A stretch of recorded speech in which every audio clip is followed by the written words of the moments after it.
सफल लेखक, अगर मैं राहुल से अपनी तुलना करूं, मान लीजिए कि मैं ये हिमाकत करूं, यहाँ से ही मैं अपनी बात कर रहा हूं, क्योंकि मेरे इलाके के ही थे, मैं जहाँ पैदा हुआ हूँ सचमुच वहाँ से थोड़ी ही दूरी पर उनका गांव है जहाँ वो पैदा हुए थे। तो अगर मैं राहुल सांकृत्यायन से अपनी तुलना मान लीजिए करने की हिमाकत करूँ तो मैं कहूँगा वो एक सफल समय के सफल लेखक थे, मैं एक विफल समय का शायद सफल लेखक हूँ।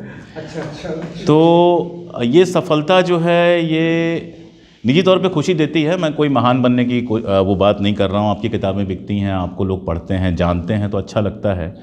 लेकिन जिस तरह के समय में है, उस समय में ये सफलता वो आनंद नहीं देती है जो शायद तब देती जब राजनीतिक परिस्थितियाँ भी हम इन किताबों के साथ या अपने बोलने के साथ बदलते हुए देखते। राहुल सांकृत्यायन इस मामले में शायद किस्मत वाले थे कि उन्होंने अपने सामने बहुत कुछ बदलते हुए देखा।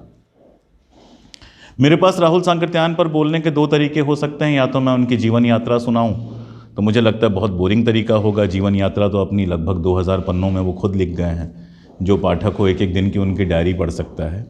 मेरी कोशिश होगी कि मैं राहुल जी को रेखांकित करूं कि अपने समय में वो कैसे एक लेखक के तौर पर आते हैं, एक एक्टिविस्ट और एक लेखक के तौर पर आते हैं, और फिर कहाँ तक पहुँचते हैं। उस पूरी यात्रा को मैं एक पाठक की तरह से रेखांकित करने की कोशिश करूँ, नंबर एक। नंबर दो कि जो उनका समय था, उस समय को समझने की थोड़ी सी कोशिश किया जाए। और तीसरा जो मुझे बहुत ज़रूरी लगता है कि भक्ति से बाहर निकलकर उनकी सीमाओं को भी थोड़ा समझने की कोशिश की जाए, जो उनके लेखन की सीमाएँ हैं।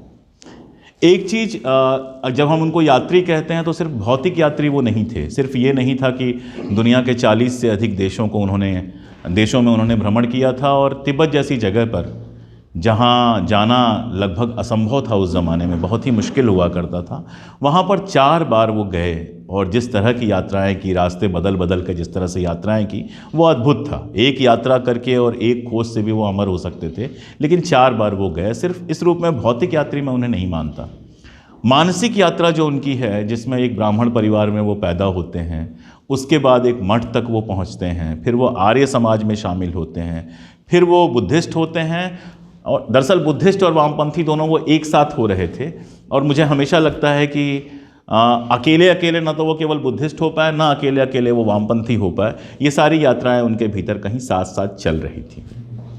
तो जिस दौर में उनका जन्म हुआ था, ये सारे पढ़े लिखे लोग हैं, बताने की ज़रूरत नहीं है कि अंग्रेज़ों की ये गुलामी तो थी ही थी।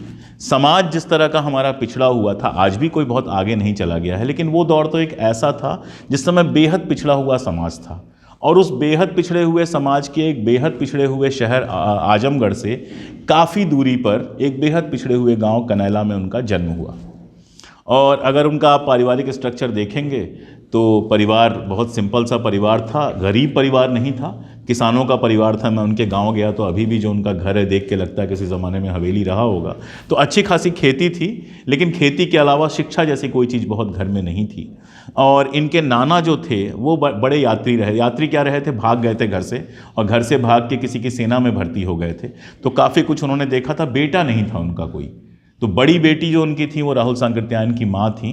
तो बचपन इनका लगभग पूरा का पूरा अपने ननिहाल में ही, पंदहा में गुजरा है, कनैला में नहीं गुजरा है। राहुल इस बात को कहते भी हैं कि मैं कनैला में जन्मा ज़रूर, लेकिन मेरा जो पालन पोषण और सारा कुछ हुआ वो पंदहा में हुआ। हालांकि ये पितृसत्तात्मक समाज ही अपने तरीके से काम करता है कि राहुल को जब कथा लिखनी थी तो उन्होंने पंदहा की कथा नहीं लिखी, कनैला की ही कथा लिखी। कनैला का पूरा इतिहास उन्होंने लिखा। पंदहा उनके लेखन में बाद में बिल्कुल आता नहीं है। हालांकि गए तो वो कनैला भी नहीं लौट के और पंदहा भी नहीं गए। वहाँ पर राहुल की शिक्षा शुरू होती है, और शुरुआती शिक्षा जो उनको मिलती है मदरसे में मिलती है। और इतना समझ में आता है कि ठीक है, दलितों के लिए, पिछड़ों के लिए तो शिक्षा की कोई जगह सवाल ही नहीं उठता था कि वहाँ होती, लेकिन बाकी हिंदू मुसलमान की शिक्षा एक साथ हो रही थी। इतना समझ में मोटा मोटी आता है, बहुत कुछ नहीं आता है। ज़िंदगी उनकी शुरू होती है भागने के साथ, और मैं वहीं से अपनी बात शुरू करना चाहता हूँ कि भागना उनका कैसे शुरू हुआ। अगर व्यक्ति के तौर पे देखें तो शायद पंदहा और कनैला को मिलाकर कोई बहुत निजी रिश्ता अपने परिवार से जो डेवलप करना था वो नहीं कर पाए। पिता से तो उनकी हमेशा एक दूरी रही, पिता से हम सबकी दूरी रहती है, हमारी पीढ़ी तक के लोग भी पिता के कितना भी प्यार करें पिता या आप उनको प्यार करें, उनके बहुत करीब तो नहीं हो पाते हैं, लेकिन वो तो भौतिक रूप से भी पिता से दूर थे। नाना एक तरफ तो अपने घूमने की कहानियाँ सुनाते थे, दूसरी तरफ इनको बिल्कुल बांध के रखना चाहते थे। तो नानी से इनकी काफ़ी अच्छी मतलब नानी के साथ ही जो इनका व्यक्तिगत दिखता है वो दिखाई देता है। और माँ के मरने के बाद जो इन्होंने लिखा है उसको देख के लगता है कि शायद माँ से भी बहुत इनका व्यक्तिगत रहा हो। तो नानी की डेथ होती है और उस समय राहुल मेरे ख्याल से ऐसा लगता है कि जिस कैलिबर के आदमी थे उस कैलिबर का एजुकेशन तो उनको नहीं ही मिल रहा था। जैसे एक जगह वो लिखते हैं कि जो कोर्स 2 महीने 3 महीने में पूरा किया जा सकता था वो साल भर पढ़ाया जाता था, या इस तरह की बातें वो बार बार लिखते हैं। तो पहली बार भाग के वो कलकत्ता जाते हैं, और कलकत्ता जाते हैं तो एक बड़ा सुंदर संयोग होता है जिसके बारे में बहुत कम लोग ध्यान देते हैं कि जयशंकर प्रसाद परिवार का जो सुंगनी साहू परिवार था, जिस परिवार से जयशंकर प्रसाद थे, उसकी दुकान में वो काम करते हैं और वहाँ कुछ दिन रहते हैं, फिर लौट के चले आते हैं। भागना दौड़ना इनका बना रहता है। पहला जो इनका अंतर्द्वंद आता है वो संस्कृत के अध्ययन को लेकर आता है। परिवार चाहता था कि अंग्रेज़ी पढ़ें, चूँकि नाना इनके जो थे वो ब्रिटिश सेना में रह चुके थे, तो उनको लगता था कि अंग्रेज़ी पढ़ के अफसर बन सकता है। वैसे भी हमारे घर में अगर कोई बच्चा पढ़ने में तेज निकल जाए तो पहला सपना माँ बाप का, पिछड़े हुए शहरों का पहला सपना यही होता है कि IAS बन जाए। तो उनके नाना भी चाहते थे कि कोई साहब बन जाए। तो सबसे पहले तो उनको अंग्रेज़ी पढ़ाना चाहते थे, राहुल संस्कृत पढ़ना चाहते थे।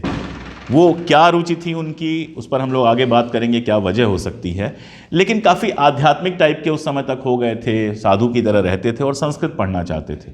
उनके अपने मौसा संस्कृत के बहुत बड़े विद्वान थे, वहाँ वो पढ़ने की कोशिश करते हैं, लेकिन परिवार पूरा लगा हुआ था कि इनको संस्कृत नहीं पढ़ने देना है, अंग्रेज़ी पढ़ना है। और सबसे पहले वो भागते हैं संस्कृत पढ़ने के चक्कर में। वो जानते हैं कि बनारस में तो हमारे परिवार के बहुत सारे लोग हैं, अगर वहाँ मैं गया तो वहाँ पकड़ा जाऊँगा। तो उनको कोई बताता है कि उत्तराखंड अगर आप भाग के जाइए तो उत्तराखंड में आपको संस्कृत पढ़ाने वाले मिल सकते हैं। और जिस समय बागेश्वर धाम का पूरा तमाशा चल रहा है, उस समय मैं आपको कोई 100 साल पहले ले जाता हूँ कि वो कम से कम 3 या 4 अलग अलग गुरुओं के यहाँ जाते हैं जो ये अभिनय करते हैं कि वो संस्कृत पढ़ा सकते हैं। और चौथे 5वें दिन उनके समझ में आ जाता है कि इनको संस्कृत बिल्कुल नहीं आती है, ये सिर्फ यहाँ पर अपना जो है इतना ही संस्कृत जानते हैं कि लोगों को बेवकूफ़ बना सकें, चंदा ले सकें। और पहली बार जो वो भाग के उत्तराखंड जाते हैं तो वहाँ से बीमार भी लौटते हैं और निराश भी लौटते हैं। लेकिन पहाड़ का नशा, जो लोग पहाड़ घूमते हैं वो जानते हैं, कश्मीर का लेखक होने ने मुझे सबसे बड़ा जो बुरा काम किया वो मेरे साथ पहाड़ का नशा लगा दिया। अगर 3 महीने में पहाड़ ना देखूं तो मुझे लगता है कैसे भी भाग के कोई भी पहाड़ तो देख लूँ। पहाड़ का अपना एक आकर्षण होता है और वो उनका पहाड़ का नशा जीवन भर रहा। यहाँ पर ही वो संयोग घटित हुआ कि बनारस में वो थे और बनारस में जो महंत जी थे वो आए हुए थे। कोई कोर्ट का फैसला हुआ था, थोड़ी बहुत कलकत्ता में इन्होंने अंग्रेज़ी पढ़ ली थी, वो फैसला कोई पढ़ नहीं पा रहा था, तो कोई बुला के राहुल को लेके आया। उस समय वो केदार पांडे हुआ करते थे, तो केदार को बुला के लाया कि ये फैसला थोड़ा सा इसका मतलब समझा दो। तो अपनी टूटी फूटी अंग्रेज़ी में जितना उन्होंने फैसला समझाया, गुरुजी को लगा कि ये जो लड़का है ये अगर हमारे मठ में रहा तो हमारे मठ की जो लीगल प्रॉब्लम्स हैं वो सॉल्व हो जाएंगी। तो हम लोग सारे साहित्य के विद्यार्थी पढ़ने वाले हैं, हम लोग मठों के बारे में रेणु के माध्यम से बहुत अच्छी तरह से जानते हैं, फणेश्वर नाथ रेणु के माध्यम से। और मठों का वो स्ट्रक्चर दिखाई देता है अपनी जीवन कथा में, जब मठों के बारे में, अपने मठ के बारे में राहुल बताना शुरू करते हैं। उस मठ में जाने के बाद राहुल 2 बातें लिखते हैं जिससे राहुल का जीवन तय होता है। पहली बात तो ये कि वो लिखते हैं कि वहाँ बहुत सुविधाएँ मिलती थी, मैं राजकुमार की तरह रहता था, लेकिन उसको छोड़ के उनको भागना था। समझ में आता है कि राजकुमार की तरह रहना राहुल का जीवन उद्देश्य नहीं था। दूसरी जो सबसे बड़ी शिकायत उनकी मठ से थी वो ये शिकायत थी कि यहाँ पढ़ने को नहीं मिलता है। बनारस में रहते हुए पढ़ने की आदत पड़ गई थी, अखबार, तब सरस्वती पत्रिका उस ज़माने में निकलना शुरू हुई थी, उसको पढ़ना, बाकी सारी चीज़ें नया।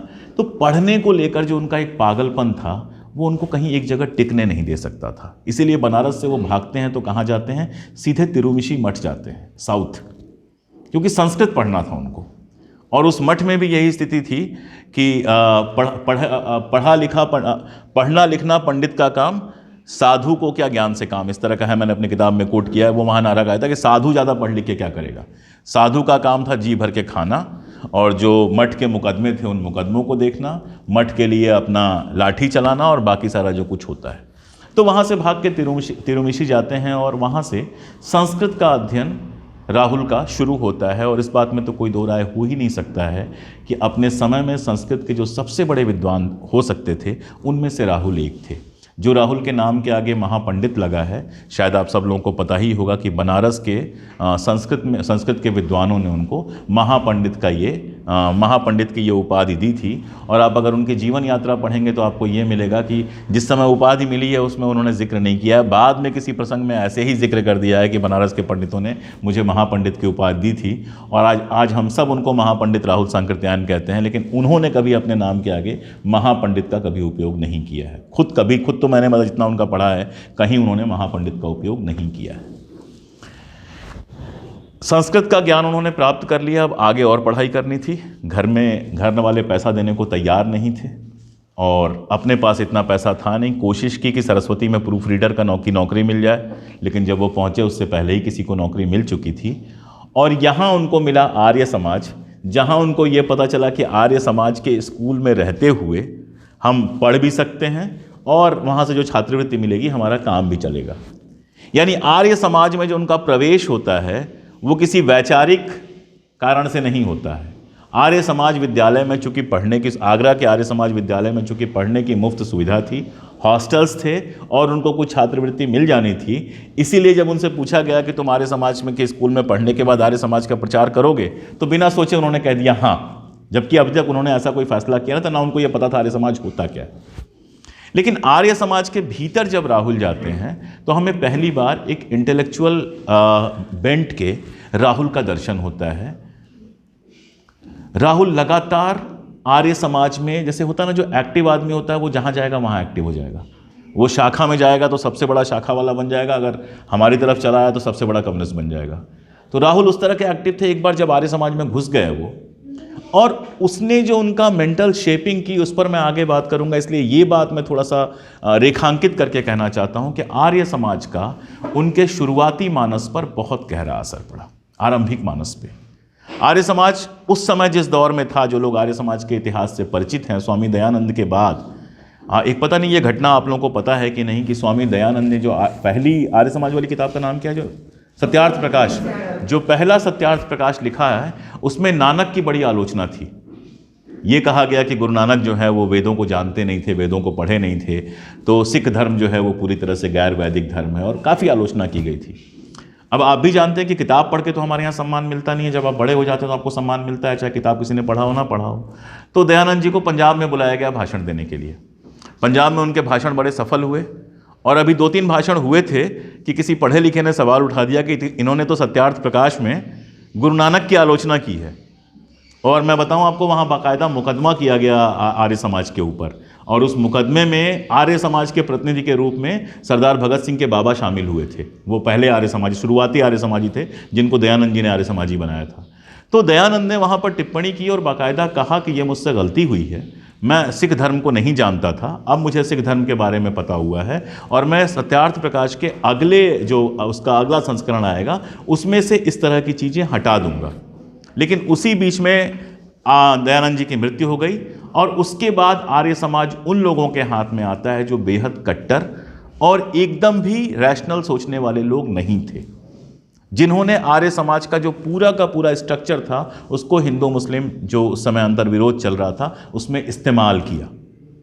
तो राहुल जिस समय वहाँ गए थे उस समय वही फेज चल रहा था, और इसीलिए आर्य समाज का सबसे बड़ा काम जानते हैं क्या माना जाता था, कि इस्लामिक किसी विद्वान के साथ जो शास्त्रार्थ होता था उसमें जाना और इस्लामिक विद्वान को हरा देना, यह आर्य समाज के अंदर सबसे बड़ी सफलता मानी जाती थी।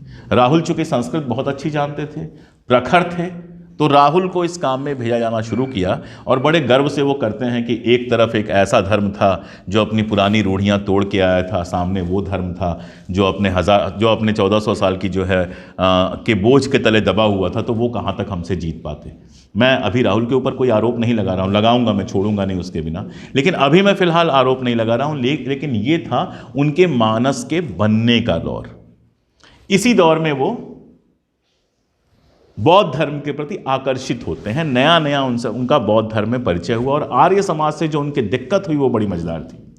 उनका ये कहना था कि दयानंद ने जो सत्यार्थ प्रकाश लिखी है और जो आर्य समाज का पूरा स्ट्रक्चर है वो जातिवाद विरोधी है, जाति उसमें वो नहीं मानता है, तो अंतर जातीय विवाहों को हमें बढ़ावा देना चाहिए। ये राहुल सांकृत्यायन का स्टैंड था।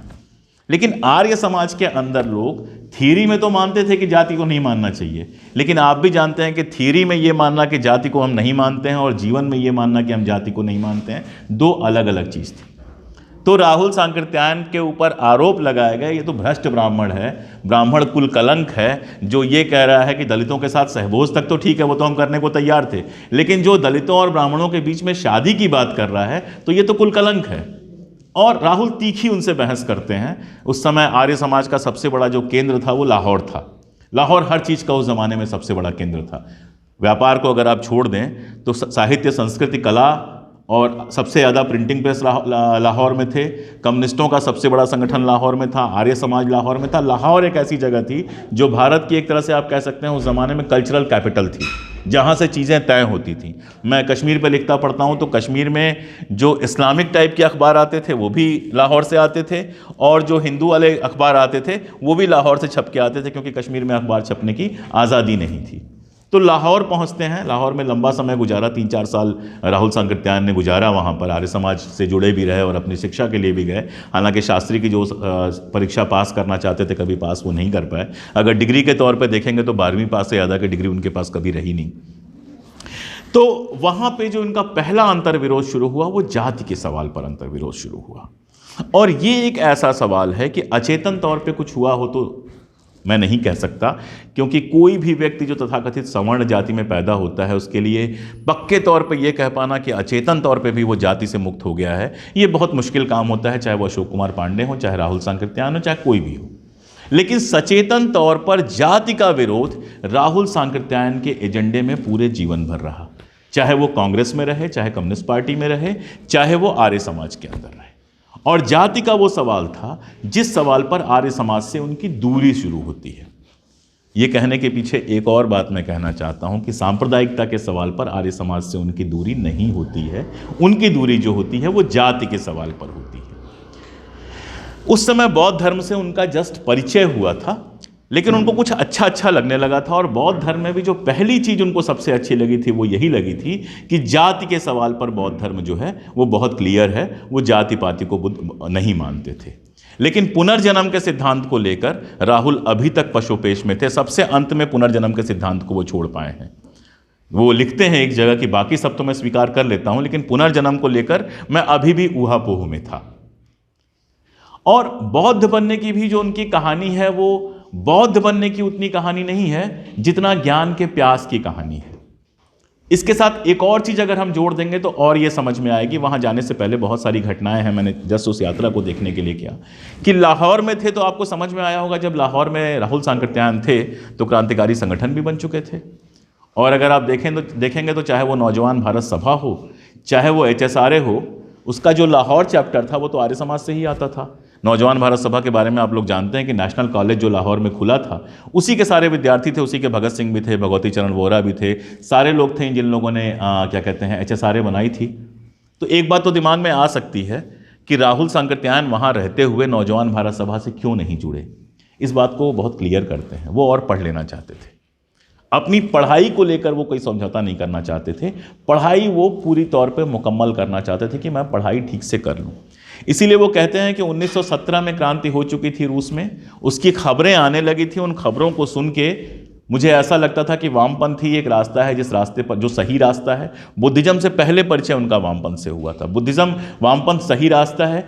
मैं हथियार वाले जो क्रांतिकारी थे उनको जानता भी था और लाहौर में थे, लेकिन अभी मैं उनसे नहीं जुड़ा था क्योंकि मैं अभी अपनी शिक्षा पूरा करना चाहता था। तो शिक्षा उनके लिए हमेशा महत्वपूर्ण रही, लेकिन ऐसा नहीं था कि आज़ादी की लड़ाई से वो पूरी तरह से दूर रहे। बिहार में जब किसान आंदोलन की शुरुआत होती है उस समय राहुल सांकृत्यायन पहली बार राजनीति में पूरी ताकत के साथ आते। मैं बिल्कुल टाइम सीरीज के साथ नहीं बता रहा हूं, मैं अपने तरीके से, क्योंकि टाइम सीरीज तो बहुत आसान सी है, वो तो 2 लाइन में बताई जा सकती है। उस समय राहुल सक्रिय होते हैं और अभी तक राहुल लेखक के रूप में नहीं आए थे। वो श्रीलंका गए थे संस्कृत पढ़ाने के लिए, और श्रीलंका जाने के पीछे उनका एक ही वो था, उद्देश्य था उनका कि वहाँ पर बौद्ध धर्म की अच्छी शिक्षा मिल जाएगी। तो वहाँ जो इस यूनिवर्सिटी में उनको संस्कृत के प्रोफेसर का पद मिला, उन्होंने कहा कि मुझे तनख्वाह की कोई ज़रूरत नहीं है, खाने पीने रहने का इंतज़ाम हो जाए और पढ़ने के लिए मुझे पूरा वक्त मिल जाए, तो मुझे तनख्वाह की कोई ज़रूरत नहीं है। तो पहली बार जब वो श्रीलंका में जाते हैं तो वहाँ संस्कृत सिखाते हैं, पाली सीखते हैं। वहाँ से वो पाली, पहली भाषा जो संस्कृत और हिंदी और अंग्रेज़ी के बाद जो पहली भाषा, उर्दू तो उनको आती ही थी, पहली भाषा सीखते हैं, वो पाली सीखते हैं और बौद्ध धर्म का गहन अध्ययन करते हैं। लेकिन अभी बौद्ध बने नहीं थे उस तरह से, वो उस तरह से मतलब खुद को अभी बौद्ध कहना उन्होंने शुरू नहीं किया था, आकर्षण था। उसके बीच में जब सत्याग्रह की खबरें पहुँचती हैं तो वो पहली बार डिसाइड करते हैं कि अब ये टाइम आ गया है जब मुझे किसान आंदोलन में जाना है या जब मुझे आज़ादी की लड़ाई में आना है। और ये भी आप देखिए, बड़ा मज़ेदार किस्सा है कि वहाँ से जब लौट के आते हैं तो जो बाना वो छोड़ के गए थे, इलाका चुनते हैं कि भाई एक ही इलाका है जिसको मैं जानता हूँ, जहाँ वो मठ के साधु बन के गए थे, छपरा वाला इलाका। भाषा को लेकर बहुत बहसें होती हैं। राहुल सांकृत्यायन बताते हैं कि जहाँ मैं पैदा हुआ था वहाँ की भाषा मैं भूल गया था, अब मैं छपरा वाली भोजपुरी बोलता था। तो छपरा ही वो जगह हो सकती थी जहाँ मैं काम कर सकता था। और पहली बार जब वो कांग्रेस के कार्यक्रम में जाते हैं, कांग्रेस के ऑफिस में जाते हैं, तो वो अपना पूरा गेरुआ जो ड्रेस होता है साधु वाला वही पहन के जाते हैं, क्योंकि कहते हैं कि यहाँ तो लोग मुझे इसी नाम से जानते थे। केदार उनका मूल नाम था, मठ में उनका नाम रामोदार रख दिया गया था, तो बोले यहाँ तो मुझे रामोदार के नाम से ही जानते थे, तो मैं वैसे ही सक्रिय हो सकता था। तो एक बार फिर से चोला पहनते हैं, कांग्रेस के दफ्तर में जाते हैं। शुरू में कोई उनको नहीं पहचानता है, कोई खास महत्व नहीं देता है, लेकिन अपनी सक्रियता से वहाँ पर किसान आंदोलन वो खड़ा करते हैं। किसान आंदोलन खड़ा करते हैं, जेल जाते हैं और जेल में ही पहली बार उनको सूझता है कि लेखन के काम को हम सीरियसली ले सकते हैं। उसके पहले कुछ एक लेख उन्होंने लिखा था और जो पहली किताब उनके दिमाग में आती है वो आती है 22वीं सदी। 22वीं सदी का जो पहला ड्राफ्ट लिखा गया वो संस्कृत में लिखने की कोशिश की गई, लेकिन फिर उनके समझ में आया कि जिनके लिए मैं लिख रहा हूँ वो संस्कृत तो समझेंगे ही नहीं, तो वो हिंदी में लिखा गया। 22वीं सदी को पढ़ते हुए आपके समझ में आता है कि उनके विचारधारात्मक स्रोत क्या थे। 22वीं सदी अगर आप लोगों ने पढ़ी है और सब नहीं देखी होगी पलट के, अभी नहीं तो 20 साल पहले या पढ़ सकते हैं, ऑनलाइन अवेलेबल है। 22वीं सदी अपने रूप में बड़ी खूबसूरत लगती है। आप अगर कनायला जाएंगे तो चौराहे पर जो उनकी फ़ोटो है उसमें उनके हाथ में 22वीं सदी किताब ही दिखाई गई है। और एक समय तक मैं भी मानता रहा कि 22वीं सदी है जो वो वामपंथी स्वप्न है। हम लोग, जब मैं राहुल से मेरा जो पूरा परिचय है वो 90 के दशक में जब उनका 100वां वर्ष मनाया जा रहा था, तो मैं गोरखपुर में था, उस समय दुनिया भर के कार्यक्रम हुए तभी से है। और हम लोग मानते थे कि 22वीं सदी और मार्क्सवाद ही क्यों, दो ये ऐसी किताबें हैं जो मार्क्सवाद की ट्रेनिंग की किताब हैं। लेकिन जब मैंने दोबारा 22वीं सदी पढ़ना शुरू किया तो मेरे समझ में आया, जो बात मैं आपसे कह रहा था, कि आर्य समाज का असर उसके ऊपर कितना गहरा है। 22वीं सदी का समाज एक ऐसा समाज है जो इगैलिटेरियन तो है, लेकिन वो गोरे, लंबे कद के स्वस्थ लोगों का समाज है। जो कमज़ोर और बीमार हैं, जानते हैं उनके लिए क्या तजवीज़ की है राहुल ने, कि उनका बंध्याकरण कर देना चाहिए।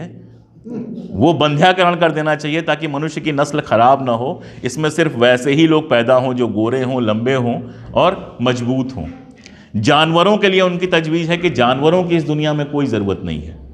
गाय के अलावा बाकी सारे जानवरों का बंध्याकरण कर देना चाहिए। वो धरती का केवल बोझ बढ़ाते हैं, उनका कोई उपयोग नहीं है, क्योंकि सारा काम मशीनों से किया जा सकता है।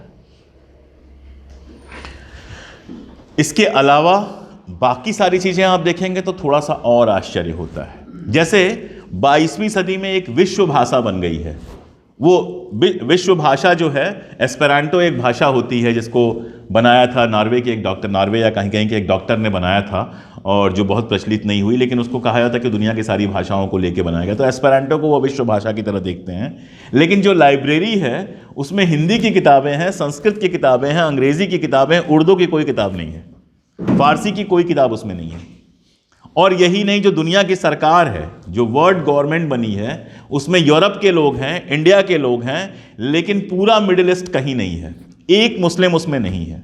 और यही नहीं, उसमें एक मुस्लिम खड़ा होकर कहता है कि हमने जो है, हमारे चलते औरतों के ऊपर जो इतने सारे प्रतिबंध लगे थे वो अब हटा दिए गए। ये वही तर्क है जो आरएसएस का तर्क है, जो आर्य समाज का तर्क है, कि भारत में महिलाएं बहुत अच्छी स्थिति में थीं, मुसलमानों के आने के बाद यहाँ पर्दा प्रथा शुरू हुई। सत्यार्थ प्रकाश को ही एक बार अगर आप पढ़ लीजिए तो यह गलत साबित हो जाता है। तो मैं आरोप फिर नहीं लगा रहा हूँ, लेकिन 22वीं सदी बताती है कि आर्य समाज के में रहते हुए उनके जो मानस का निर्माण हुआ था वो कई बार नीत्शे जैसा लगता है, कई बार आरएसएस जैसा लगता है, कई बार वामपंथी जैसा लगता है। यानी वो एक ऐसा मानस नहीं है जो प्योर वामपंथी मानस है जिसको लेके हम हमेशा मानते रहे। और तभी मेरे समझ में आता है कि जब ये कहा जाता है कि राहुल सांकृत्यायन ने वामपंथियों की पता नहीं कितनी पीढ़ियों को प्रशिक्षित किया, तो मेरे समझ में आता है कि उन पीढ़ियों की बेसिक दिक्कत क्या थी। खैर, 22वीं सदी उनकी पहली किताब आई, और पतली सी किताब तो क्या है, बुकलेट है, बड़ी पतली सी है, एक सपना है। दरअसल वो नालंदा जो विहार है, वो चाहते थे कि नालंदा के विहार को दोबारा से नालंदा की यूनिवर्सिटी को इस्टेब्लिश किया जाए और वो उसके खुद कुलपति बने और अपने तरीके से पढ़ाया जाए। तो उसमें एक सपना है उनका जिसमें नालंदा फिर से निर्मित हो गया है, और वहाँ स्वामी राम तीर्थ को कोई नाम दिया है। उन्होंने बाद में बताया कि मेरी कल्पना में स्वामी राम तीर्थ थे, तो वो बरसों से सोए हुए हैं, जागते हैं, वहाँ जाते हैं, और ये सारा घटता है, और उसमें ये चीज़ें हैं।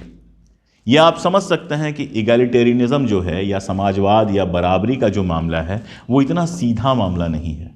बराबरी का मामला समाज के सबसे कमज़ोर को सम्मान देना भी है। बराबरी का मामला ये मानना भी है कि कोई रंग, कोई कद, कोई मतलब शारीरिक सौष्ठव जो है वो इकलौता ऐसा नहीं है जो सबके लिए मानक हो सकता है।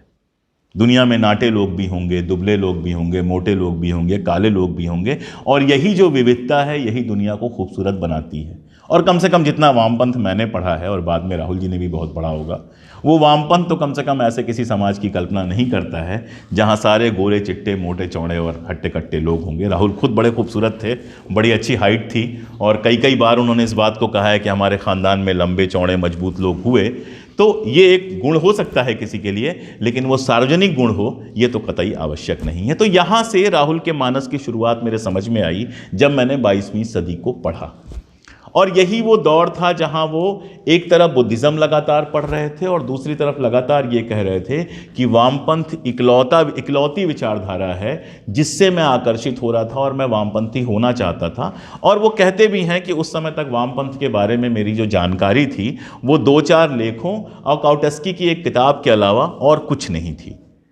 और जाहिर तौर है अंग्रेज़ों का समय था, वो रूस में क्रांति हो चुकी थी, और वो बिल्कुल नहीं चाहते थे कि रूसी साहित्य कहीं से भी हिंदुस्तान में पहुंचे। वो बिल्कुल नहीं चाहते थे कि वामपंथी साहित्य का प्रचार प्रसार हो। और चूंकि लाहौर में रहने के बाद भी राहुल उस ग्रुप से नहीं जुड़े थे, भगत सिंह और बोहरा वाला जो ग्रुप था, जहाँ पर बहुत सारा वामपंथी साहित्य स्मगल किया जा रहा था, पढ़ा जा रहा था, समझा जा रहा था। तो ये जाहिर तौर पर कि उनकी वामपंथ की समझ उस समय तक कम थी, और कम ही हो सकती थी क्योंकि उपलब्धता नहीं थी।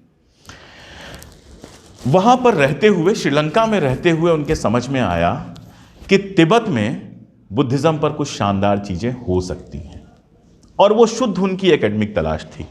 एक बात हम लोग सोचें कि कई बार हम लोग एकेडमिक को लेकर बड़ा निगेटिव भी सोचते हैं कि एकेडमिक काम तो केवल कैरियर के लिए नहीं। एकेडमिक ज्ञान की जो तलाश है ना, ज्ञान की जो प्यास है, वो कई बार दुनिया के लिए भी मुक्तिकामी साबित होती है। ऐसा नहीं है कि केवल निजी के लिए ही आपके पास होती है। तो वो ज्ञान की जो प्यास थी उसमें उनको लगा कि वो तिब्बत जा सकते हैं, नंबर 1, और दूसरा उनको ये लगा कि तिब्बत में कुछ ऐसा माल मसाला मिल सकता है जो शायद जो है बुद्धिज़्म की जो उनकी समझ है उनको और बेहतर कर सकता है। क्योंकि बुद्धिज़्म की बहुत सारी किताबें उनको पता था कि यहाँ से चली गई। जिस समय हिंदू धर्म का इन्वेजन होता है बुद्धिज़्म पर, जिस समय शंकराचार्य और बाकी लोग बुद्ध धर्म को पूरी तरह से ख़त्म करने पर लगते हैं, तो हमारे बहुत सारे बुद्धिस्ट जो विद्वान थे वो तिब्बत में जाके, चीन में जाके उन्होंने शरण ली और अपने साथ वो किताबें भी लेके गए थे। तो उनको लगा शायद वहाँ कुछ मिल सकता है। और जो पहली उनकी तिब्बत यात्रा है वो बताती है कि राहुल की जिजीविषा क्या थी, क्या अद्भुत जिजीविषा के आदमी थे। मतलब वो किस्सा आप सुनेंगे, ज़्यादातर लोग जानते होंगे, मैं ये मान के चल रहा हूँ, लेकिन मुझे यहाँ बोलने के लिए कहा गया है तो मैं उसको दोहराऊंगा कि उनको लगा कि नेपाल अगर मैं पहुँच जाऊँ तो नेपाल के रास्ते से मैं शायद तिब्बत जा सकता हूँ। उस समय नेपाल जाना भी इतना आसान काम नहीं था, उसका भी परमिट लगता था। तो शिवरात्रि के समय में बहुत सारे लोग नेपाल जाते थे और आसानी से परमिट मिल जाता था। तो शिवरात्रि के समय में वो नेपाल में घुस गए। वहाँ उन्होंने एक तिब्बती लामा को पकड़ा कि ये मुझे पहुँचा सकते हैं, लेकिन पारपत्र, पासपोर्ट जिसको कहते हैं, वो तो था नहीं उनके पास। तो उन्होंने सोचा कि इनके साथ गोरखा वेश में मैं चलता हूँ। तो उन्होंने देखा कि गोरखा जो हैं वो गंदे बहुत रहते हैं। तो 3 महीने के आसपास वो लामा के पास रहे, एक कमरे में छुपे रहे, बाहर नहीं निकलते थे। 3 महीने वो नहाए नहीं कि मैल की एक परत उनके ऊपर जम जाए, देखने से लगे कि ये भी गोरखा है। और ये छोड़िए, यहाँ से जो यात्रा उनकी शुरू होती है, लामा तो घूमने निकले थे, कमाते खाते जहाँ उसमें एक और किस्सा है, वो भी सुनी लीजिए कि लामा जो है वो हमेशा एक दूसरी दुनिया में रहते थे और लोग कहते थे कि वो ईश्वर के साथ संवाद कर रहे हैं। वो हमेशा एक दूसरी दुनिया में रहते थे, लेकिन वो ईश्वर के साथ संवाद नहीं कर रहे थे। वो हमेशा इतने शराब के नशे में रहते थे कि वो दूसरी दुनिया में रहते थे। राहुल को ये बाद में पता चला। तो बुद्धिज़्म के साथ जब ये प्रवेश करते हैं, उसके पहले आर्य समाज देख चुके थे, वामपंथ से परिचित हो चुके थे, तो कभी बहुत भक्ति करते हुए बुद्ध की नहीं दिखते हैं, बुद्ध के सिद्धांतों को मानते हुए। लेकिन बुद्धिज़्म के अंदर जितनी गंदगी आई है उसको बिल्कुल खोल के साफ दिखाते हुए आपको राहुल दिखाई देते हैं। तो उस लामा के भरोसे कुछ दूर चले वो। उसके बाद वो लामा समझ में आ गया कि इनको तो शराब खाना जहाँ मिलेगा वहाँ, इसके अलावा लामा के साथ जो यौन भ्रष्टाचार जुड़ा हुआ था उसमें, उस पर भी उन्होंने खूब बात की है। चूँकि तिब्बत से जुड़ा हुआ था, तिब्बत में एक खास तरह की यौन मुक्ति थी, तो वो सारा कुछ भी उन्होंने बात की है। और उसके बाद लगभग जान की बाजी लगाकर राहुल, वो लंबी यात्रा है, मेरे ख्याल से दूसरे खंड में वो यात्रा आती है उनकी, तिब्बत पहुँचते हैं। और एक अनजान आदमी का तिब्बत पहुँच के उन किताबों को पाना भी आसान काम नहीं था। वो पूरी, मतलब तिब्बत में क्या था, मठ हैं, आप सब लोगों ने मठ देखे होंगे, बुद्धिस्ट मठ देखे होंगे। उनके अंदरूनी हिस्से में लाइब्रेरीज होती थी और लाइब्रेरीज में ताला बंद होता था, ताला आसानी से खुलता नहीं था। उसके लिए आप सबसे पहले जो सबसे बड़े लामा हैं वो चिट्ठी लिखेंगे, फिर नीचे वाला लिखेगा, फिर अनुमति मिलेगी, फिर आप जाएंगे, ताला खुलवाएंगे। और वो सरकारी से भी ज़्यादा ज़बरदस्त, मतलब बिना, वो राहुल लिखते हैं कि बिना कुछ उपहार ले गए किताब मिलना लगभग असंभव था। तो चूंकि वो श्रीलंका से गए थे, यूनिवर्सिटी ने उनको भेजा था, तो फाइनेंशियल वगैरह कोई बहुत दिक्कत नहीं थी उनके पास। लेकिन पहली बार जब वो तलाश करना शुरू करते हैं और पूरी प्रक्रिया पढ़ के सचमुच रोमांच हो जाता है। हम लोग तो आर्काइव्स में जाते हैं और आर्काइव्स में जाके कागज़ ढूंढते हैं और वही बहुत बड़ा सरदर्द लगता है। जिस दिन मुझे आर्काइव से जब मुझे कोई पेपर खोजना होता है तो एक हफ्ते में अपना ब्लॉक कर देता हूँ कि एक हफ्ते आर्काइव में आपको सुबह 10 बजे जाके बैठ जाना है, शाम को 7 बजे तक बैठना है, क्लर्कों की चमचागिरी करनी है, सबको सर कहना है, तब जाके आर्काइव से आपको 2-4 पेपर निकल पाएंगे। और वो भी हो सकता है कि हफ्ते भर बाद में खाली हाथ लौट के आऊँ, मेरे पास कुछ ना मिले।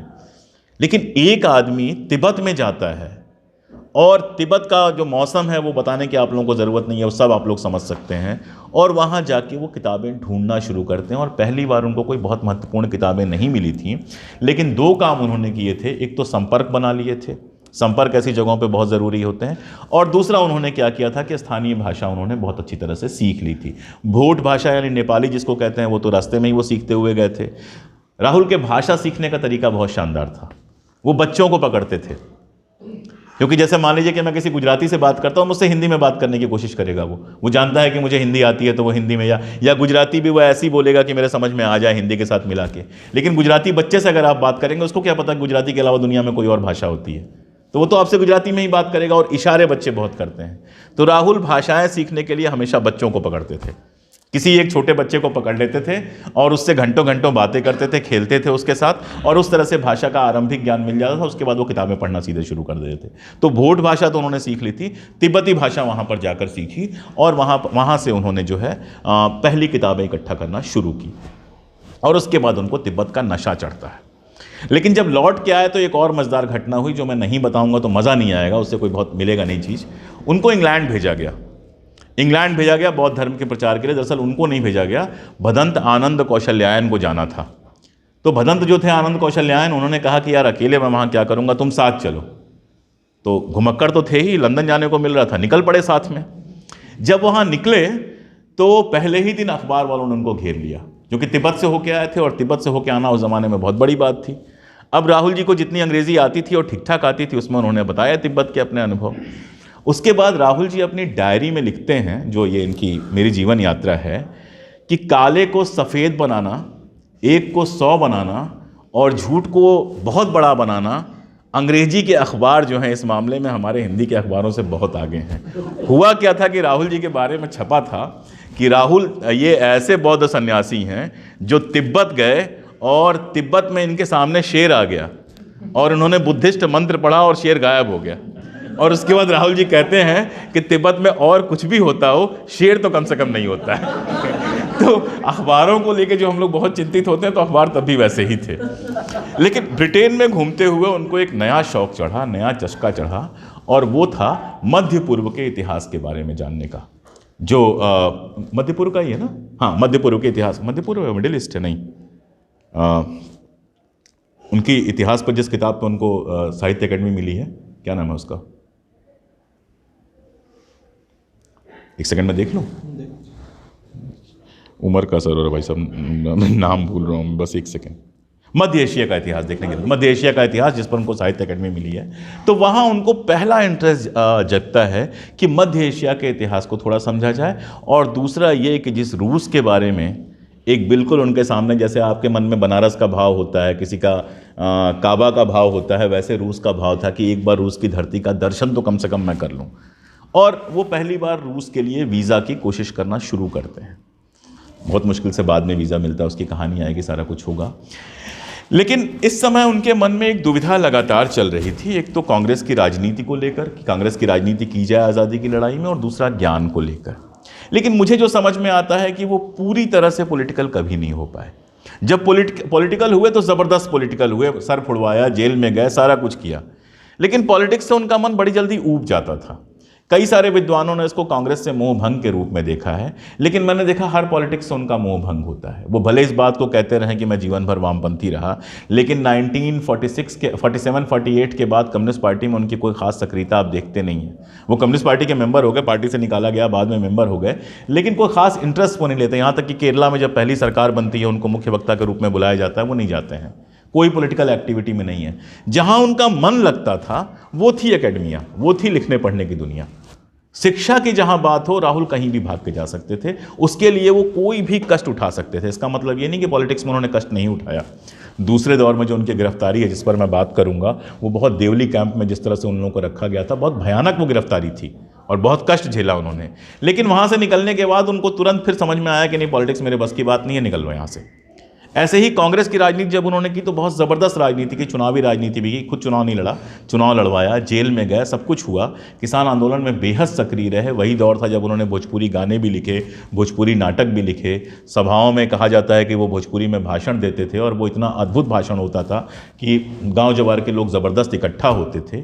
उस समय की उनकी जीवन शैली ये थी डॉक्टर साहब कि वो शाम को जब लौट के आते थे तो एक पात्र लेके भेज देते थे कि जिस घर में जो बचा हो इस पात्र में डलवा लो, और कोई रोटी डाल देता था, कोई चावल डाल दिया, कोई सब्जी डाल दिया, और वो सारा एक साथ मिला के वो खा लेते थे। ये उनकी जीवन शैली थी जिस समय वो राजनीति कर रहे थे। ये मैं इसलिए बता रहा हूँ कि उनके जीवन की सबसे बुरी जीवन शैली वही थी। जो उनके गुर्बत के सारे किस्से हैं वो उसी दौर के किस्से हैं, वो कभी गरीब नहीं रहे इसके अलावा।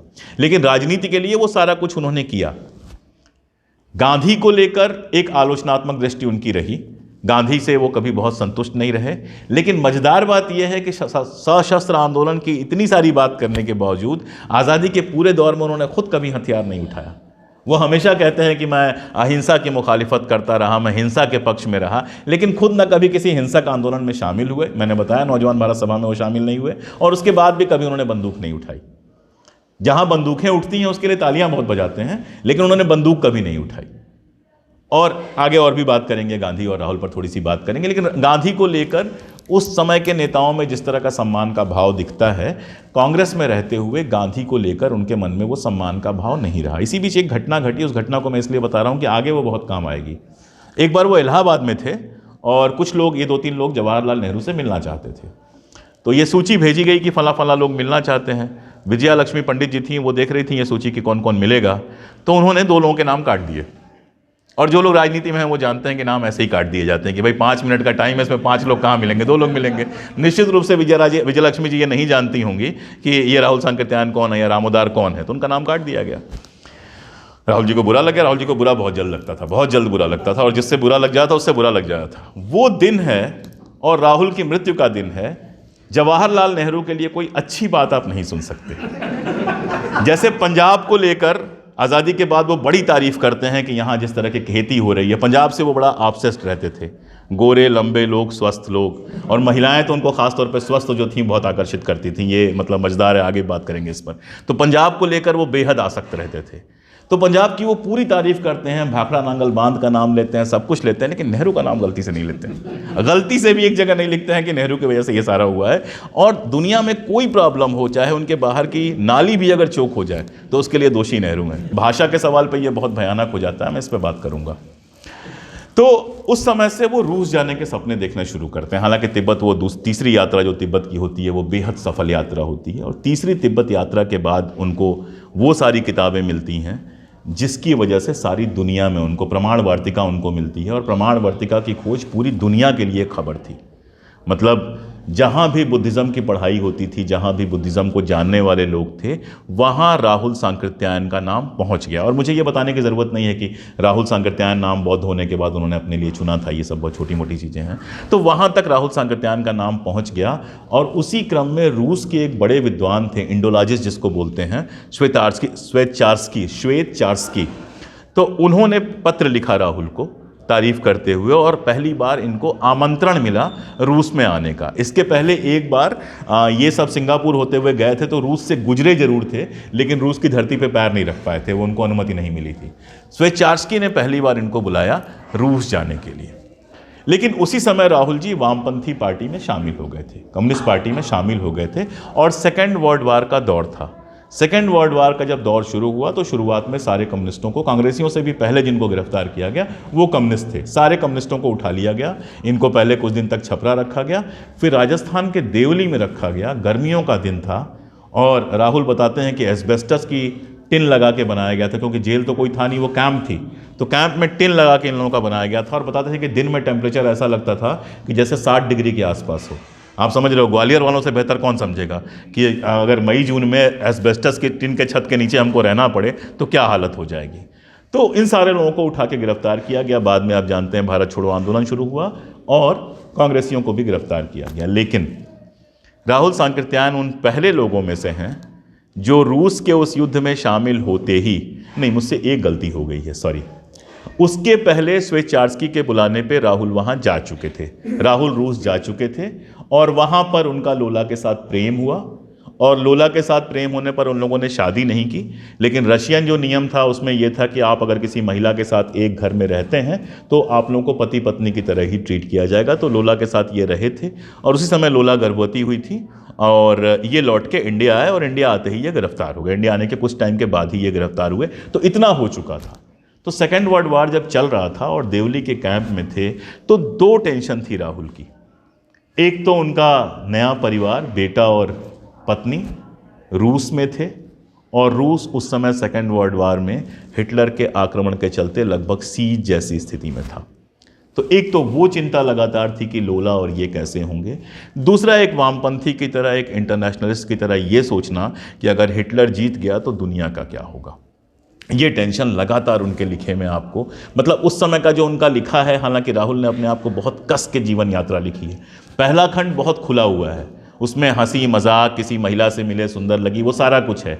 लेकिन सेकंड खंड से ऐसा लगता है कि बहुत एडिट कर दिया गया है, बहुत कस दिया गया है। और आखिरी खंड तो खैर उनकी पत्नी ने लिखा है, उनके मरने के बाद, तो वो उनकी जीवन यात्रा है नहीं, वो अलग तरह की है।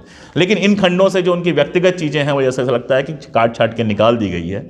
इन सब के बावजूद वो पत्नी और बच्चे की चिंता, उस समय 40 के आसपास राहुल हो चुके थे, पत्नी और बच्चे की चिंता, दुनिया की चिंता, ये सारी राहुल के लिखे में आती है। लेकिन ये भी सच है कि रूस जो ही युद्ध में शामिल होता है, उस समय कम्युनिस्ट पार्टी का जो ग्रुप वहाँ था, लगभग पूरी पार्टी जेल में थी। तो पहली मीटिंग्स में लोग कहते हैं कि हमें इस युद्ध से बाहर रहना चाहिए, क्योंकि हम कैसे अंग्रेज़ों का समर्थन कर सकते हैं। तो अंग्रेज़ हमको आज़ादी देने के लिए तैयार नहीं। लेकिन राहुल उस समय ही कहते हैं कि हमको अंग्रेज़ों का समर्थन करना चाहिए, क्योंकि अब जो ये युद्ध है ये फासीवाद और साम्राज्यवाद के, फासीवाद और लोकतंत्र के बीच का युद्ध है। और फाइनली पार्टी भी आप जानते हैं ये स्टैंड लेती है कि इंग्लैंड का साथ देती है, जो समय की कम्युनिस्ट पार्टी थी, और राहुल सांकृत्यायन रिहा होते हैं। और उसके बाद बाकायदा 1942 में भारत छोड़ो आंदोलन के खिलाफ अभियान चलाते हैं। और बिहार में छपरा और बाकी सारा जो क्षेत्र था जो राहुल के प्रभाव का था, वो भारत छोड़ो आंदोलन से दूर रहता है। बाकायदा किसानों के बीच करते हैं वो प्रचार, और भारत छोड़ो आंदोलन से दूर रहते हैं। और उसके बाद जब द्वितीय विश्व युद्ध खत्म हो जाता है तो भारत की राजनीति से वो विदा लेते हैं, वो फिर रूस चले जाते हैं, और रूस में 4 साल लगभग वो रहते हैं।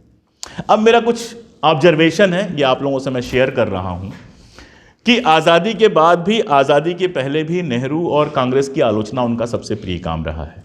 मतलब राहुल जब अच्छे मूड में होते हैं तो कांग्रेस की आलोचना करने लगते हैं। या आप उनकी जीवन यात्रा पढ़ सकते हैं, मैं अपनी तरफ से नहीं कह रहा हूँ। आज़ादी के बाद भी आप ये चीज़ देखते हैं लगातार आलोचना करना, जैसे वो एक आरोप लगाते हैं कि मेरे पीछे हमेशा जासूस रहता है वगैरह वगैरह इस तरह का। हालांकि उनकी लाइफ स्टाइल देख के कहीं लगता नहीं है कि उसमें जासूस की कोई वजह है। ये तो मैं भी कह सकता हूँ यहाँ बैठ के, आप लोग मान लेंगे शायद कि मैं कहीं जाता हूँ तो मुझे लगता है कि कोई वो है, मेरे फ़ोन में खड़खड़ बजता है, ये सब कह सकता हूँ। तो राहुल पता नहीं सच कह रहे थे कि झूठ मैं नहीं जानता हूँ। लेकिन हिंदुस्तान में रहते हुए कांग्रेस के खिलाफ, नेहरू के खिलाफ, गांधी के खिलाफ, मौलाना के खिलाफ उन्होंने जो जो लिखा, एक एक शब्द छपा और सारा शब्द आज तक उपलब्ध है। कभी उस पर कोई बैन नहीं लगाया, कभी नहीं लगाया गया। इसके अलावा उनको साहित्य अकादमी सम्मान मिला। कैसे मिला वो भी मैं आपको बताऊंगा, कितने विरोध के बावजूद मिला। कमला सांकृत्यायन ने बाकायदा लिखा है कि उनको 4 डायरेक्टर लेवल की पोस्ट ऑफर की गई 4 जगह पर। इसके अलावा बुद्धिस्ट स्टडीज डिपार्टमेंट जब खुला दिल्ली यूनिवर्सिटी में तो उनको हेड ऑफ डिपार्टमेंट की पोस्ट ऑफर की गई। इन सब के बावजूद साहित्य अकादमी तो मिला ही, पद्म भूषण मिला इस देश में उनको। कभी कोई रोक नहीं लगाई कि जितना चाहा, जितनी बार गए तिब्बत गए, जहां गए, जो शोध करना था, जो भाषण देना था, जो उनकी पुण्य भूमि थी। पुण्य भूमि मैं कह रहा हूं सावरकर साहब से उधार लेके, पुण्य भूमि सावरकर साहब उसको कहते हैं जहां आपका पूजा स्थल होता है। जैसे कहते हैं कि इस्लाम की पुण्य भूमि जो है मक्का मदीना में है, तो राहुल की जो पुण्य भूमि थी सोवियत रूस, वहाँ रहते हुए वो मध्य एशिया में जाकर इतिहास शोध करना चाहते थे। उनको अनुमति नहीं मिली, मध्य एशिया उनको नहीं जाने दिया गया। पूरे 3 साल 3.5 साल जो वहाँ पर रहे हैं, एक शब्द नहीं लिखा है। और उन्होंने लिखा है कि मैंने इसलिए नहीं लिखा है कि कहीं ऐसा ना हो कि मैं लिख के हिंदुस्तान छपने को भेजूं और ये सेंसर कर दिया जाए, या फिर जब मैं इन्हें लेके हिंदुस्तान लौटूं तो इसको सेंसर करके ख़त्म कर दिया जाए और मेरी मेहनत बर्बाद हो जाए। जब वो आखिरी टाइम में बीमार पड़ते हैं, रूस में भर्ती होते हैं वो, तो उनके बेटे को उनसे मिलने की अनुमति तभी दी जाती है जब वो अपनी चेतना खो चुके होते हैं। और ये सब बातें तो हम जानते हैं, जो हिंदुस्तान के लोग हम नहीं जानते हैं वो ये कि वो यहाँ चले आते हैं। मैं आपको बताऊंगा कि एक वजह से उनको कम्युनिस्ट पार्टी से निकाल दिया जाता है। उनको तो कुछ हिंदुस्तान में उसके चलते नहीं झेलना पड़ता है, लोला की नौकरी चली जाती है। लोला से कहा जाता है कि या तो तुम अपने पति को तलाक दे दो और या तो तुम नौकरी, तुमसे निकाल दिया जाएगा। लोला इनको तलाक नहीं देती है, हालांकि उसको क्या पता था कि यहाँ पर वो दूसरी शादी कर चुके हैं तब तक, लेकिन लोला उनको तलाक नहीं देती हैं। और वो 7 साल 8 साल उनके नरक के साल होते हैं। उनके बेटे का एक इंटरव्यू है, प्रोफेसर तुलसी राम ने लिया हुआ है, और वो इंटरव्यू पढ़ते हुए कई बार गला भर जाता है कि वो लोग क्या झेल रहे थे। और उस समय का सबसे दुखद प्रसंग ये है कि एक बार लोला पत्र में लिखती हैं कि अगर कुछ पैसों की व्यवस्था हो जाती, और राहुल लिखते हैं कि यहाँ के पैसों का वहाँ क्या मूल। असल में उस पत्र का राहुल ने जवाब ही नहीं दिया था। तो ठीक है, हर व्यक्ति के तमाम सारे पहलू होते हैं। उस रूस में उनको कोई सार्थक काम नहीं करने दिया गया। क्लास जाके पढ़ाते थे, प्रोफेसर्स को बहुत अच्छी तनख्वाह मिलती थी, तो क्लास में जाके पढ़ाते थे, आते थे, पैसा अच्छा था, कहीं कोई समस्या नहीं थी। लेकिन एक शब्द भी उस रूस में राहुल नहीं लिख पाए। जो चीन उसकी उनकी दूसरी पुण्य भूमि थी, उस चीन में अपने मरने के कुछ पहले बहुत उत्साह के साथ वो गए थे कि एक बार आखिरी बार तिब्बत जाऊंगा, क्योंकि तिब्बत पर जब चीन का कब्जा होता है और पूरी दुनिया में इसका विरोध होता है, तो राहुल सांकृत्यायन उन गिने चुने वामपंथियों में थे जो चीन का खुल के समर्थन करते हैं। वो जो कहते हैं कि अगर चीन का कब्जा तिब्बत पे हो जाएगा तो तिब्बत को असली आज़ादी मिल जाएगी। उस तिब्बत में उनको जाने की अनुमति चीन नहीं देता है, और चीन में वो बीमार पड़ते हैं, फिर इंडिया लौट आते हैं। तो मैं कहना ये चाह रहा था कि जो जगह उनको लगता था कि आज़ादी की, मनुष्य के मुक्त की सबसे बड़े केंद्र हैं, वहाँ तो उनको काम करने की आज़ादी नहीं मिली। लेकिन जिस लोकतंत्र के बारे में कहा गया था कि देश की आज़ादी, देश की जनता भूखी है, यह आज़ादी झूठी है, वहाँ उन्होंने जो चाहा वो किया। चाहे आप अपने से 30 साल छोटी महिला से विवाह की बात कर लें, वो भी उन्होंने किया, उसके लिए भी पूरा सम्मान मिला। और लिखने को तो 150 किताबें लिखी, बताने की ज़रूरत नहीं है, सारी किताबें छपी, सारी बिकी, और साहित्य अकादमी भी मिला उनको पद्म भूषण भी मिला, और जितने तरह के सम्मान आप सोच सकते हैं इस देश में, वो हर तरह के सम्मान उनको मिले। मतलब मुझे नहीं लगता है कि राहुल से ज़्यादा सेलिब्रेटेड कोई राइटर होगा। और आप सोचिए कि उनके मरने के 100 साल बाद जब उनके बेटे आते हैं, तो पश्चिम बंगाल सरकार उनको स्टेट गेस्ट बनाती है, बिहार सरकार उनको स्टेट गेस्ट बनाती है, यूपी सरकार उनको स्टेट गेस्ट बनाती है। हमारे तो सामने वो आए थे तो गाड़ी वाड़ी पूरी आगे पीछे, ऐसा लग रहा था कोई बहुत बड़ा स्टेट गेस्ट, मतलब बड़ी चीज़ होती है।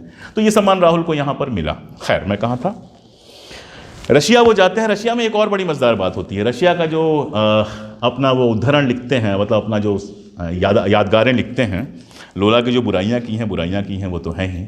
वहाँ वो लिखते हैं कि मेरे जिम में क्या काम था, बिस्तर साफ करने का और बर्तन धुलने का काम था, और नौकर वहाँ नहीं होते थे। तो आप समझ सकते हैं। और लोला भी नौकरी करती थी, और लोला की नौकरी मुश्किल थी, वो लाइब्रेरियन थी, इनको तो क्लास लेके आना होता, तो वो लाइब्रेरियन थी। तो आप सोच सकते हैं कि लोला के जिम्मे कितने काम होंगे, क्योंकि जो लोग, मुझे नहीं पता, ज़्यादातर लोग होंगे ही घर के कामों से परिचित हैं। मुझे ऐसा लगता है कि बर्तन धुलना और बिस्तर साफ़ करना सबसे आसान कामों में से एक है। दिन में 2 बार बर्तन धुलना होता है, वो भी फ्लोइंग वाटर में, कोई फ़र्क ही नहीं पड़ता है। और वो तो यूरोप था, वहाँ उस ज़माने में भी चूल्हा नहीं जलता था, उस ज़माने में भी इलेक्ट्रिक के उस पर खाना पकता था। और बिस्तर तय करना तो क्या होता है, कुछ भी नहीं होता है, हाथ से आप तय कर दीजिए, हफ्ते में 1 बार चद्दर। और रशिया में कहाँ हफ्ते में चद्दर बदलते होंगे, जहाँ महीनों महीनों नहाते नहीं थे लोग। लेकिन इसकी शिकायत करते हुए राहुल बार बार नजर आते हैं। मैं कहना ये चाह रहा था, और महिलाओं के बारे में मैं और बातें करूंगा, महिला दृष्टि पे राहुल की मेरी गंभीर आपत्तियां हैं, मैंने अपनी किताब में लिखी हैं। मैं कहना ये चाह रहा था कि जो सपने आपको बड़े खूबसूरत लगते हैं, उनकी भी कीमत देना आसान काम नहीं होता है। जो सपने आपको बहुत खूबसूरत लगते हैं, रशिया बाहर से आपको बहुत बड़ा सपना लगता था, लेकिन बराबरी का मतलब क्या होता है? बराबरी का मतलब तो ये होता है कि हो सकता है आपको अपने घर के बाहर की नाली भी साफ करना पड़े। तो ये सुनना तो बहुत अच्छा लगता है कि फला देश में सारे लोग नाली भी साफ़ करते हैं, कॉलेज में पढ़ाते भी हैं, एक बंदा नाली साफ़ करता है और शाम को आपके सामने रेस्टोरेंट में खाना खाते हुए मिल सकता है। सुनना तो बहुत अच्छा लगता है, लेकिन हमारे जो संस्कार होते हैं, जिसमें हम इस बात के लिए, ख़ास तौर पे सवर्ण भारतीय मर्द जो इस बात के लिए ट्रेंड होते हैं कि दुनिया की सारी फैसिलिटीज़ हमारे लिए हैं, हमें हम थक के आते हैं, बाकी तो गप्पे मार के आते हैं, ठीक है ना। हम हैं जो, मतलब हमें समय पे खाना चाहिए, हमारा लिखना पढ़ना महत्वपूर्ण है, हमारा सब कुछ महत्वपूर्ण है। और दरअसल होता क्या है, हमारे परिवार कैसे होते हैं कि पति होता है, पति की इच्छाएं होती हैं, पति का जीवन होता है, और उसी के हिसाब से बाकी पूरा घर एडजस्ट करता है। पापा 4 बजे उठते हैं तो 4:30 बजे चाय, तो 4 बजे चाय बनेगी, 9 बजे उठते हैं तो 9 बजे चाय बनेगी, उसी हिसाब से एडजस्टमेंट। तो ये हमारी ट्रेनिंग होती है। राहुल शायद वहाँ पर जिस समय थे और जिस तरह से लोला की शिकायतें करते हैं, मैं बहुत विस्तार में यहाँ पे नहीं जाऊँगा। मुझे ये लगता है कि औरत और मर्द की बराबरी, जिस बराबरी की वो लगातार बात करते हैं, जब उन्हें वाकई उस बराबरी को देखना पड़ा तो शायद वो एडजस्ट नहीं कर पाए। और उनके जीवन में जितनी महिलाएं आईं, उसमें लोला इकलौती महिला थी जो बिल्कुल उनके टक्कर की थी।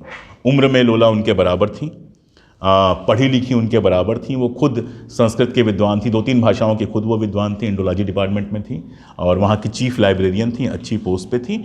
और युद्ध का पूरा वक्त उन्होंने अपने बेटे के साथ अकेले गुजारा था, जो एक लाइन में कहा जा सकता है, समझने के लिए घंटों चाहिए, कि रशिया का खास तौर पे स्टालिनग्राड का जो युद्ध था, और स्टालिनग्राड का जो युद्ध था, और जिस तरह से 1 साल की सीज लगी हुई थी, जहां आपको 2 लोफ ब्रेड की मिलती थी और उसमें 2 दिन आपको काटना होता था, और आपको नहीं पता होता था कि अगले दिन मिलेगी कि नहीं मिलेगी। वो टाइम उन्होंने अपने बेटे के साथ अकेले गुजारा था। तो आप समझ सकते हैं वो कितनी ताकतवर होंगी।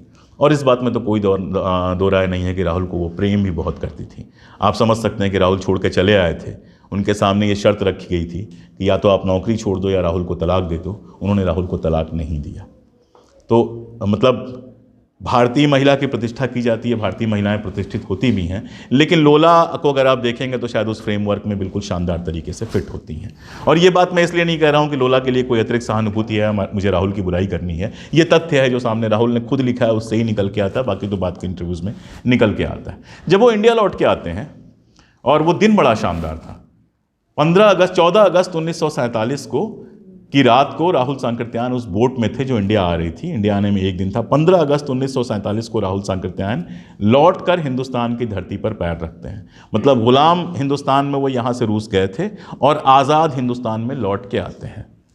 और राहुल को पढ़ते हुए ये समझ में आता है कि राहुल जब लौट के आए थे तो वो बिल्कुल जानते थे कि अब मुझे रूस लौट के नहीं जाना है। हालांकि वहाँ वो सबसे यही कह के आए थे कि मैं बहुत जल्दी लौट के आऊँगा। लेकिन राहुल के समझ में आ गया था कि रूस में वो सारा कुछ वो नहीं कर पाएंगे जो वो ज़िंदगी में करना चाहते हैं। वो सिर्फ प्रोफेसर बन के चाहते तो वो बड़ी शानदार ज़िंदगी गुजार देते, बड़ा घर मिला था, परिवार था ही उनके पास। लेकिन मैंने कहा ना, ज्ञान की प्यास, लेखक होने की प्यास, तो मैं पवन भाई जैसे लोग समझ सकते हैं कि लेखक होने की प्यास क्या होती है। आपको दुनिया में सब कुछ मिल जाए लेकिन लेखक वाली पहचान ना मिले तो कुछ काम का नहीं लगता है। तो वो लेखक होने की जो प्यास थी उनके अंदर, ज्ञान की जो प्यास थी, और शायद मुझे लगता है कि रशियन ज़िंदगी जिस तरह की थी उसमें एडजस्ट करना भी उनके लिए लगातार मुश्किल होता है। और वो हिंदुस्तान लौट के आते हैं, और ये बात समझ में आ जाती है जब वो 2 साल के अंदर ही शादी कर लेते हैं। और वो शादी का जो डिसीजन था, आप कह सकते हैं उनका पर्सनल है, लेकिन जब मैं उनका जीवनी लेखक हूँ तो मेरे लिए पर्सनल कुछ नहीं रह जाता है। और जब वो महापंडित महामानव हैं तो उनका पर्सनल कितना रह जाएगा। वो मेरे लिए थोड़ा आश्चर्यजनक था। वो किसी रिसर्च के सिलसिले में गए हुए थे कालिम्पोंग, और कालिम्पोंग में उनको अपने लिए टाइप करने वाले लोगों की ज़रूरत थी। तो अपने एक मित्र से उन्होंने कहा जो वहाँ हाई स्कूल में पढ़ाते थे, तो उन्होंने अपने हाई स्कूल की कुछ सबसे जो तेज़ तरार बच्चे थे उनको भेज दिया। उन्हीं में से एक कमला भी थी। तो कमला की टाइपिंग और कमला की बाकी सारी चीज़ें उनको बहुत पसंद आईं, और उसके बाद वो लिखते हैं कि बहुत जल्दी कमला और मैं नज़दीक आ गए। उनकी उम्र में सिर्फ 35 साल का फ़र्क था। तो खैर उसके बाद वो बाद में कमला सांकृत्यायन से शादी करते हैं। कमला जी का वो पूरा एक जीवन है। और दुर्भाग्य की बात यह है कि बाद की बहुत सारी दिक्कतों के लिए सारे लोग जो हैं वो कमला जी को दोषी ठहराते हैं। लेकिन मेरा सवाल ये है कि एक 35 साल से, अपने से 35 साल बड़े व्यक्ति से एक लड़की शादी करती है, बेहद गरीब घर की लड़की थी जो शादी करती है, और जिसको पता है कि अगले कुछ सालों में ये व्यक्ति नहीं रहेगा। तो अगर वो लगातार इस बात को सोच रही हैं कि इसके बाद मेरा और बच्चों का जीवन कैसा होगा, और उसके हिसाब से कुछ स्वार्थी निर्णय ले रही हैं, तो इसमें गलती क्या है? उनको पता था, हिंदी के समाज को हमसे आपसे बेहतर कौन जानता है, उनको शायद पता था कि जिस दिन राहुल जी नहीं रहेंगे ये सारी चमक खत्म हो जाएगी, तो कोई हमें चाय भी नहीं पूछने वाला है। तो वो अगर अपने करियर, अपने बच्चों के बारे में सोच रही थी, तो इसमें गलत क्या है? गलत तो शायद ये निर्णय था। खैर वो अलग बात है। इंडिया आने के बाद आज़ाद हुआ था हिंदुस्तान तुरंत। राहुल सांकृत्यायन बेहद उत्साह में थे। जिसने आज़ादी की लड़ाई लड़ी हो उसके सामने आज़ादी मिल जाए, समय मेरा हो जाएगा तो बता दीजिएगा जी, जिसने आज़ादी की लड़ाई लड़ी हो उसके सामने उसको आज़ादी मिल जाए, इससे बड़ा उत्साह की बात क्या हो सकती थी? तो अंग्रेजी राज का जाना, जिसके लिए राहुल सांकृत्यायन के कितने साथी शहीद हो चुके थे, कितने लोग सोचते, काशी प्रसाद जायसवाल जैसे आदमी, उनकी मृत्यु हो चुकी थी, कितने सारे, आज़ादी की लड़ाई में कौन ऐसा होगा जिसने अपने साथियों को नहीं खोया होगा, या अपने ऐसे दोस्तों को जान देते हुए या स्वाभाविक मृत्यु मरते हुए नहीं देखा, जो चाहते थे कि आज़ादी का सूरज देख लें। तो काफ़ी खुश थे, यहाँ तक कि इतने खुश थे कि मुझे लगता है कि विभाजन को भी बहुत गंभीरता से नहीं ले रहे थे। यहाँ से मैं चीज़ों को एकदम दूसरी तरफ मोड़ रहा हूँ, और थोड़ा प्रॉब्लमेटिक हो सकता है, कोई नाराज़ हो सकता है, लेकिन जो तथ्य मैं कह रहा हूँ, मानने ना मानने के लिए आप बिल्कुल राजी हैं। वहाँ संविधान सभा में जो रोल राहुल सांकृत्यायन को मिला, वो रोल था भाषा से रिलेटेड, और उस समय भाषा विवाद अपने चरम पर था। जो लोग हिंदी साहित्य के इतिहास से परिचित हैं, खासतौर पे नवजागरण काल से परिचित हैं, जिसको नवजागरण कहा जाता है, मैं तो नवजागरण नहीं मानता, लेकिन जिसको नवजागरण कहा जाता है, नवजागरण काल से जो लोग परिचित हैं, यानी भारतेंदु हरिश्चंद्र के समय और उसके आगे से, या मैं अगर कहूँ कि 1857 के बाद जब दोबारा से पढ़ाई लिखाई शुरू होती है, तब से लेके और 1947 के अगर दौर को देखा जाए, तो भाषाई जो हमारा विवाद था, उस विवाद ने हमारे सांप्रदायिक विवाद को जन्म देने में और शेप देने में बहुत महत्वपूर्ण भूमिका निभाई थी। फोर्ट विलियम कॉलेज की कहानी आप सब जानते हैं, आलोक राय की किताब जो उस पर है, या फिर वसुधा डालमिया की किताब जो क्या कहते हैं, भारतेंदु हरिश्चंद्र के बहाने सारी बात करती है, और भी कई किताबें इधर आई हैं। अगर आप नवजागरण काल को समझने की कोशिश करें तो हिंदी उर्दू के सवाल को पूरी तरह से सांप्रदायिक सवाल में बदल दिया गया था। और हमारे बड़े बड़े लेखक, जैसे मैं आपको बताऊं, महावीर प्रसाद द्विवेदी के बारे में आप सब लोग जानते हैं, कितना बड़ा हम लोग के मन में कितनी अच्छी इमेज है, लेकिन महावीर प्रसाद द्विवेदी भारत के 10 महत्वपूर्ण पुरातात्विक, 10 या 15 मैं नहीं जानता हूँ, पुरातात्विक स्थलों में से शामिल करते हैं एक जगह को, कुतुब मीनार को। बाकी तो सारे के सारे हिंदू हैं, और कुतुब मीनार के बारे में लिखते हैं कि हालांकि ये एक मुसलमानी स्ट्रक्चर है, लेकिन चूंकि इसके बारे में ये विवाद है कि क्या यह पहले कोई हिंदू स्ट्रक्चर रहा था, इसलिए मैं इसको शामिल कर रहा हूं। यानी जो इस्लामिक स्ट्रक्चर है, जो इस्लामिक कल्चर से जुड़ी हुई चीज है, वो इंडियन नहीं है। इस बात को लेकर एक तीखी बहस थी। भारतेंदु हरिश्चंद्र ने कैसी कैसी बातें की हैं उर्दू को लेके, और वो जो पूरी बहस थी उसने हमारे सांप्रदायिक वातावरण को शेप करने में बड़ी महत्वपूर्ण भूमिका निभाई। इसीलिए सावरकर भाषा के क्षेत्र में सबसे बड़ा काम क्या करते हैं? मराठी की सफाई करते हैं। यानी मराठी तो महाराष्ट्र में तो चूंकि मुगल काफ़ी टाइम तक रहा और मुस्लिम शासन बहुत रहा, और वो बॉर्डर का स्टेट था गुजरात और महाराष्ट्र, तो वहाँ की मराठी से उर्दू को बाहर निकालने के लिए पूरा एक अभियान चलाया था सावरकर ने। और सावरकर की पूरी एक किताब है कि मराठी से कौन कौन से उर्दू शब्दों को बाहर निकालकर उनकी जगह पर संस्कृत शब्द रखना चाहिए। गांधी इसी भाषाई जो दूरी थी उसको पाटने के लिए एक भाषा की लगातार वकालत कर रहे थे, हिंदुस्तानी की। सुभाष चंद्र बोस का कल जन्मदिन है। सुभाष चंद्र बोस जब पहली बार 1938 में अध्यक्ष बनते हैं हरिपुरा कांग्रेस में, हरिपुरा इस समय जिसको हम क्या कहते हैं, वो कहते हैं आनंद कहते हैं, आनंद के पास जगह है, तो वहाँ जब नहीं, महसाणा अलग है, आनंद अलग है। हरिपुरा कांग्रेस में जब सुभाष चंद्र बोस अध्यक्ष बनते हैं तो पहली जिन बातों की प्राथमिकता देते हैं उनमें से एक बात की कहते हैं कि हिंदुस्तानी को हिंदुस्तान की भाषा होनी चाहिए। आप समझ सकते हैं कि भाषाई विवाद किस तरह से सांप्रदायिक हो रहा है, जिसके चलते लगातार गांधी हिंदुस्तानी की बात कर रहे थे। लेकिन हिंदुस्तानी की मुखालिफत करने वालों, जैसे गोडसे ने जो आखिरी भाषण दिया है कोर्ट में, उसमें हिंदुस्तानी की भी मुखालिफत की है। आश्चर्यजनक ये है कि लगभग उन्हीं शब्दों में उतनी ही तीखी मुखालफत राहुल सांकृत्यायन हिंदुस्तानी की करते हुए नजर आते हैं। दिक्कत यह है कि हिंदी साहित्य सम्मेलन में जब उनको अध्यक्षता करने के लिए बुलाया जाता है तो वो अपने एक भाषण का ड्राफ्ट तैयार करते हैं। कम्युनिस्ट पार्टी जिसके वो सदस्य थे, उनके पास वो ड्राफ्ट पहुंचता है और उनसे कहा जाता है कि इस ड्राफ्ट में आप कुछ बदलाव कर लें। राहुल सांकृत्यायन, जिन्होंने अपनी पत्नी से एक बार कहा कि मेरे जीवन में दो ही चीज़ें सबसे महत्वपूर्ण हैं, एक वामपंथी पार्टी की सदस्यता और दूसरा तिब्बत का शोध, उन्होंने वामपंथी पार्टी की सदस्यता छोड़ना स्वीकार कर लिया, लेकिन ड्राफ्ट नहीं बदला। मैं कहना यह चाह रहा हूं कि उस ड्राफ्ट के प्रति उनकी किस स्तर की प्रतिबद्धता थी वो आप समझ सकते हैं, और वो पब्लिक में है, आप कहीं भी ऑनलाइन भी पढ़ सकते हैं। बेसिकली वो दो बातें करता था। पहली बात तो वो ये बताता था कि जो कुछ उर्दू से जुड़ा हुआ है वो सब इस्लामिक है, और जो कुछ इस्लामिक से जुड़ा हुआ है वो विदेशी संस्कृति है। जो कुछ हिंदी से जुड़ा हुआ है वो भारतीय है, और वही भारतीय संस्कृति है। लेकिन इस भारतीय में, हालांकि उन्होंने कई बार ये बात कहा कि हिंदी जो है वो हिंदुत्व की भाषा नहीं है। उन्होंने करपात्री महाराज ने जब किताब लिखी तो मार्क्सवाद और राम राज्य करके उन्होंने गजब का जवाब दिया।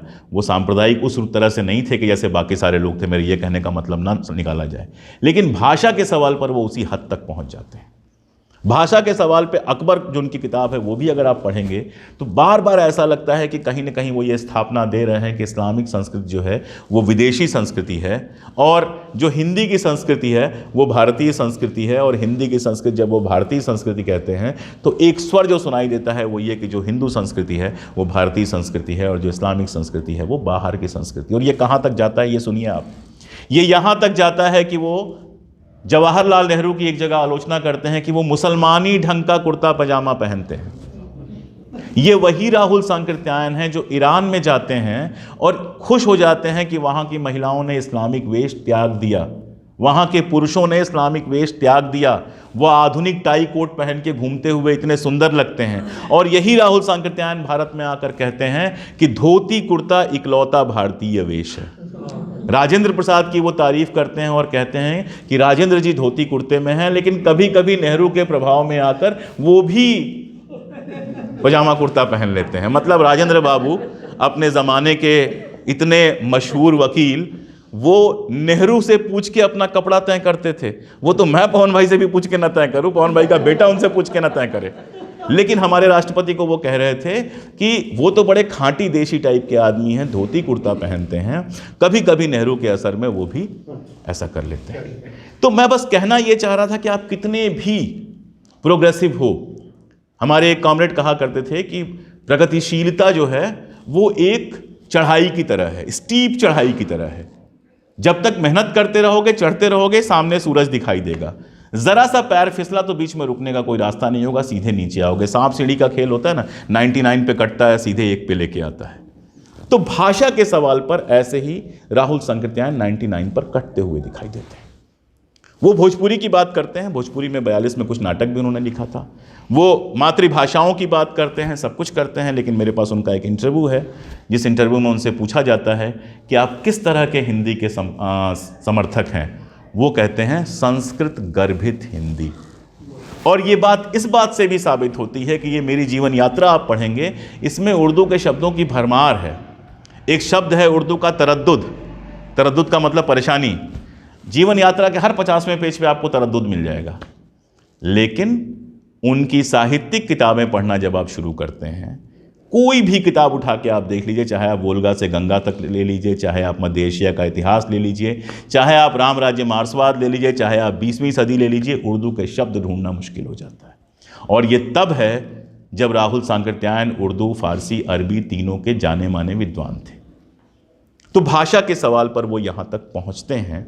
और उसके बाद मुझे लगता है, उस समय का एनालिसिस करते हुए मुझे लगता है कि शायद ये कहा जाता है कि वो पहले संत हुए, मठाधीश हुए, उसके बाद वो आर्य समाजी हो गए, फिर वो बौद्ध हो गए, और फिर वो मार्क्सवादी हो गए। मुझे ऐसे लगता है कि ये सारी यात्राएं उनके भीतर एक साथ चलती रहीं। और चूंकि किशोरावस्था में वो आर्य समाजी हुए थे, तो आर्य समाज का जो असर था, एक जो इस्लाम को लेकर, मैं ये नहीं कह रहा हूं कि वो सांप्रदायिक थे, मैं बार बार कह रहा हूं इस बात को कि वो सांप्रदायिक नहीं थे, चेतन तौर पर वो सांप्रदायिक बिल्कुल नहीं थे, लेकिन अचेतन में इस्लाम को लेकर जो एक दिक्कत उनके दिमाग में दिखाई देती है, उसके चलते कई बार वो ऐसे स्टैंड लेते हैं। जैसे मैं आपको एक बात बताऊं, मजरुल हक साहब की वो बात करते हैं। मजरुल हक साहब को बहुत मानते हैं, पटना के मजरुल हक साहब, आप सब लोग जानते हैं, गांधी के क्लासमेट थे वो, और पटना में जो सदाकत आश्रम है वो उनके ही घर में बना हुआ था। मजरुल हक के नाम से अभी एक अरबी यूनिवर्सिटी भी खुली है, वहाँ पर अरबी फ़ारसी, उर्दू फ़ारसी या अरबी फ़ारसी यूनिवर्सिटी खुली है। तो मौलाना मजरुल हक के वो बहुत ज़्यादा तारीफ़ करते हुए नज़र आते हैं, लेकिन जब उनके मृत्यु की खबर उनको मिलती है तो बाकी सब कहते हैं कि मेरे समझ में नहीं आता है कि उनके नाम के आगे मौलाना क्यों लगाया जाता है, उनको छोटा क्यों किया जाता है। चलो मान लिया कि वो मानते हैं कि मौलाना लगाना छोटा होना होता है, लेकिन वहीं पर ब्राह्मण विद्वानों की बात करते हुए, बाकी सब की बात करते हुए, वो पंडित, महापंडित, श्रेष्ठ पंडित, विद्वान पंडित, पंडिता, इन शब्दों का लगातार उपयोग करते हैं। लगातार आपको उपयोग मिलेगा। मैंने अपनी किताब में कम से कम 25 उदाहरण ऐसे दिए हैं जहां पे, और कई ऐसे लोगों के नाम के साथ पंडित लगाते हैं जिनको मूर्ख कहते हैं, जिनको कहते हैं उसको कुछ नहीं आता था, संस्कृत था, लेकिन पंडित रामदत्त उनका नाम था। तो फिर मौलाना आलिम लगाने में क्या दिक्कत है, उसमें क्यों दिक्कत होनी चाहिए थी? तो ये जो उनकी प्रॉब्लम है, इस्लाम को लेकर जो उनकी प्रॉब्लम है, ये उनकी पूरी जीवन यात्रा में दिखाई देती है। दूसरी जो उनकी प्रॉब्लम दिखाई देती है, महिलाओं को लेकर दिखाई देती है। मैं शादी की बात छोड़ देता हूं, हो सकता है 35 साल के का फ़र्क में भी प्रेम हो सकता है, विवाह हो सकता है, वो सब आप छोड़ दीजिए। हालांकि कमला जी ने एक जगह लिखा है कि पत्नियों की शिकायत करना उनकी आदत में शामिल था, लेकिन इसको भी छोड़ दीजिए, वो कमला जी का ऑब्जर्वेशन हो सकता है। जब वो साउथ में हैं तो उनका एक करीबी दोस्त होता है जो एक तमिल महिला से शादी कर लेता है। राहुल जी का कमेंट है कि इतने सुंदर युवा पुरुष ने एक काली तमिल महिला के चक्कर में अपना जीवन बर्बाद कर लिया। ईरान में एक लड़का प्रेम में बहुत कुछ बलिदान करके शादी कर लेता है। जब राहुल जी मिलते हैं तो राहुल जी का कमेंट है कि समझ में नहीं आता है कि इतनी बदसूरत महिला के लिए अपना जीवन कोई कैसे बर्बाद कर सकता है। ये राहुल जी के कमेंट्स है, और मैं नहीं कह रहा हूं, ये पीछे रखी है किताब, मैं पेज नंबर आपको ढूंढ के बता सकता हूं। मैं कहना ये चाह रहा हूं, मैं राहुल जी के बहाने पूरा जो प्रगतिशील मूवमेंट है इसको मैं प्रॉब्लमेटाइज करना चाह रहा हूं कि जो पूरा प्रगतिशील मूवमेंट हमारा रहा, इसमें आर्थिक सवालों को बहुत ज़्यादा महत्व दिया गया, बड़े सवालों को बहुत ज़्यादा महत्व दिया गया, लेकिन जीवन के भीतर के ये जो सवाल थे, इन सवालों को अक्सर छोड़ दिया गया। इसमें से एक सवाल को लेकर राहुल के ऊपर कोई उंगली नहीं उठा सकता, जाति का सवाल। ये मैं यहाँ पर पूरी ताकत के साथ कह रहा हूँ कि लगभग राहुल का पूरा साहित्य पढ़ जाने के बाद, और राहुल के दसियों ऐसे लोगों से जो राहुल से मिले थे, और हर जाति के ऐसे लोगों से मिलने के बाद, मैं ये कह रहा हूँ कि इसमें एक चीज़ थी जिस पर राहुल ने लगभग विजय प्राप्त कर ली थी, जाति का सवाल। जाति के सवाल पर आर्य समाज से लेकर वामपंथ के बीच में रहते हुए या स्वतंत्र जीवन जीते हुए भी राहुल के जीवन पर आप एक दाग नहीं लगा सकते हैं। मैं आपको बताऊं कि बिहार में जिस समय वो आंदोलन कर रहे थे, उन्होंने देखा हिंदू होटल अलग खुले हैं, वहाँ दलित लोग नहीं जाते हैं, मुस्लिम होटल खुले हैं। उन्होंने एक साझा होटल खोला था अपने दोस्तों की सहायता में, जहाँ जाति का कोई सवाल नहीं था, कोई भी खा के जाके खा सकता था। खाना खाते समय वो इस बात का विशेष ध्यान रखते थे किसी मुस्लिम के यहाँ खाएं और या फिर किसी दलित के यहाँ खाएं। उसका एक कारण ये भी था कि नॉनवेज के ज़बरदस्त शौकीन थे, ब्राह्मणों के यहाँ नॉनवेज नहीं मिलता था, तो एक कारण ये भी था। लेकिन ये उस ज़माने में बड़ी बात थी। तो इस चीज़ को लेकर तो वो बिल्कुल सहज नज़र आते हैं। जाति का सवाल उनके जीवन में आता हुआ नहीं दिखाई देता है। मुझे कोई ऐसा व्यक्ति नहीं मिला उनके जीवन में जो ये कहे कि मेरे घर आए राहुल जी तो खाने में दिक्कत हुई, या मुझसे बात करते हुए जातीय विभेद हुआ। इस तरह की बातें मुझे नहीं दिखती हैं। लेकिन बाकी जो दो सवाल हैं, स्त्री का सवाल और सांप्रदायिकता का सवाल, सांप्रदायिक न होते हुए भी, आरएसएस के घनघोर विरोधी होते हुए भी, और इस सवाल पर किसी भी हद तक जाकर लड़ने के बावजूद भाषा को लेकर, संस्कृति को लेकर जो उनकी समझ है, वो कई बार प्रगतिशील समझ के विपरीत खड़ी होती है। और उनको जब पार्टी में वापस लिया भी गया तो भी भाषा का सवाल हल नहीं किया गया। शायद पार्टी ने समझा कि इतने बड़े लेखक हैं, रहना चाहते हैं तो रखिए अपने साथ, दिक्कत क्या। और जैसा मैंने बताया कि राहुल बहुत सक्रिय नहीं रहे, तो पार्टी में वो रहे। आखिरी बात जो राहुल के बारे में मैं करना चाहता हूँ वो है राहुल के साथ जो हमारे समाज ने व्यवहार किया। और आप बिल्कुल मत ये समझिए कि मैं कहने जा रहा हूँ खराब व्यवहार किया। अपने लेखकों को जिस तरह से हम हीरो बनाने के चक्कर में तमाम सारे झूठ गढ़ते हैं, राहुल उसका सबसे बड़ा शिकार है। जैसे इस यहाँ बैठे हुए कम से कम 50% लोग ये बात मानते होंगे कि राहुल अतिवादी थे, तो शराब भी बहुत पीते थे। मैंने तो बाकायदा बैठ के किस्सा सुना है कि राहुल जी ने एक बार इतनी शराब पी ली, फला पी लिया, ढिमका पी लिया। राहुल जी को पढ़ते हुए समझ में आया कि जीवन में उन्होंने कभी शराब को हाथ नहीं लगाया। रशिया में रहते हुए भी उन्होंने कभी शराब नहीं पी। दूसरा, हम क्या सुनते हैं, राहुल की छवि क्या बनाई गई थी हमारे मन में कि खच्चर पर लाद कर वो किताबें लेके चले आ रहे हैं। तो हमें मतलब अपनी कल्पना में क्या लगता था कि सामने 15 खच्चर 20 खच्चर चल रहे हैं, उन पे किताबें हैं और राहुल जी डंडा लेके खच्चर करते। नहीं, बिल्कुल बेकार की बात है। राहुल जी नहीं, सारे खच्चर से आए, लेकिन उन खच्चरों के लिए बाकायदा आदमी होते थे जो लेके आते थे। वो खच्चर किराए पे लिए जाते थे। और राहुल जी अपनी यात्राएं, कम से कम आर्थिक समस्या उनको जीवन में कभी नहीं रही। बाद के दौर की मैं थोड़ी सी बात करूंगा, लेकिन इस तरह की आर्थिक समस्या जब भी गए, आखिरी बार तो उनको बाकायदा बंगाल सरकार ने भेजा था, उनके साथ एक फोटोग्राफर गया था, 2 सहायक गए थे, अच्छा खासा पैसा दिया गया था। पहली बार श्रीलंका यूनिवर्सिटी से गए थे, आचार्य नरेंद्र देव ने उनको पैसा दिया था। जब भी वो गए हैं, हमें यही बताया गया कि बिना पासपोर्ट के सारी दुनिया घूमी। बिल्कुल नहीं, पासपोर्ट बनवाते थे, वीज़ा लेते थे, 6-6 महीने वीज़ा का इंतज़ार किया उन्होंने, और जहाँ भी गए पासपोर्ट वीज़ा से गए और बहुत कायदे की ज़िंदगी जी। मैं आपको बताऊं कि जब वो रशिया से लौट के आए तो उन्होंने मसूरी में मकान खरीदा, हर्नक्लिफ। वो 4 बेडरूम का बंगला था, एक महारानी से उन्होंने मकान खरीदा था। अब गरीबी क्यों थी, मैं आपको बता रहा हूं।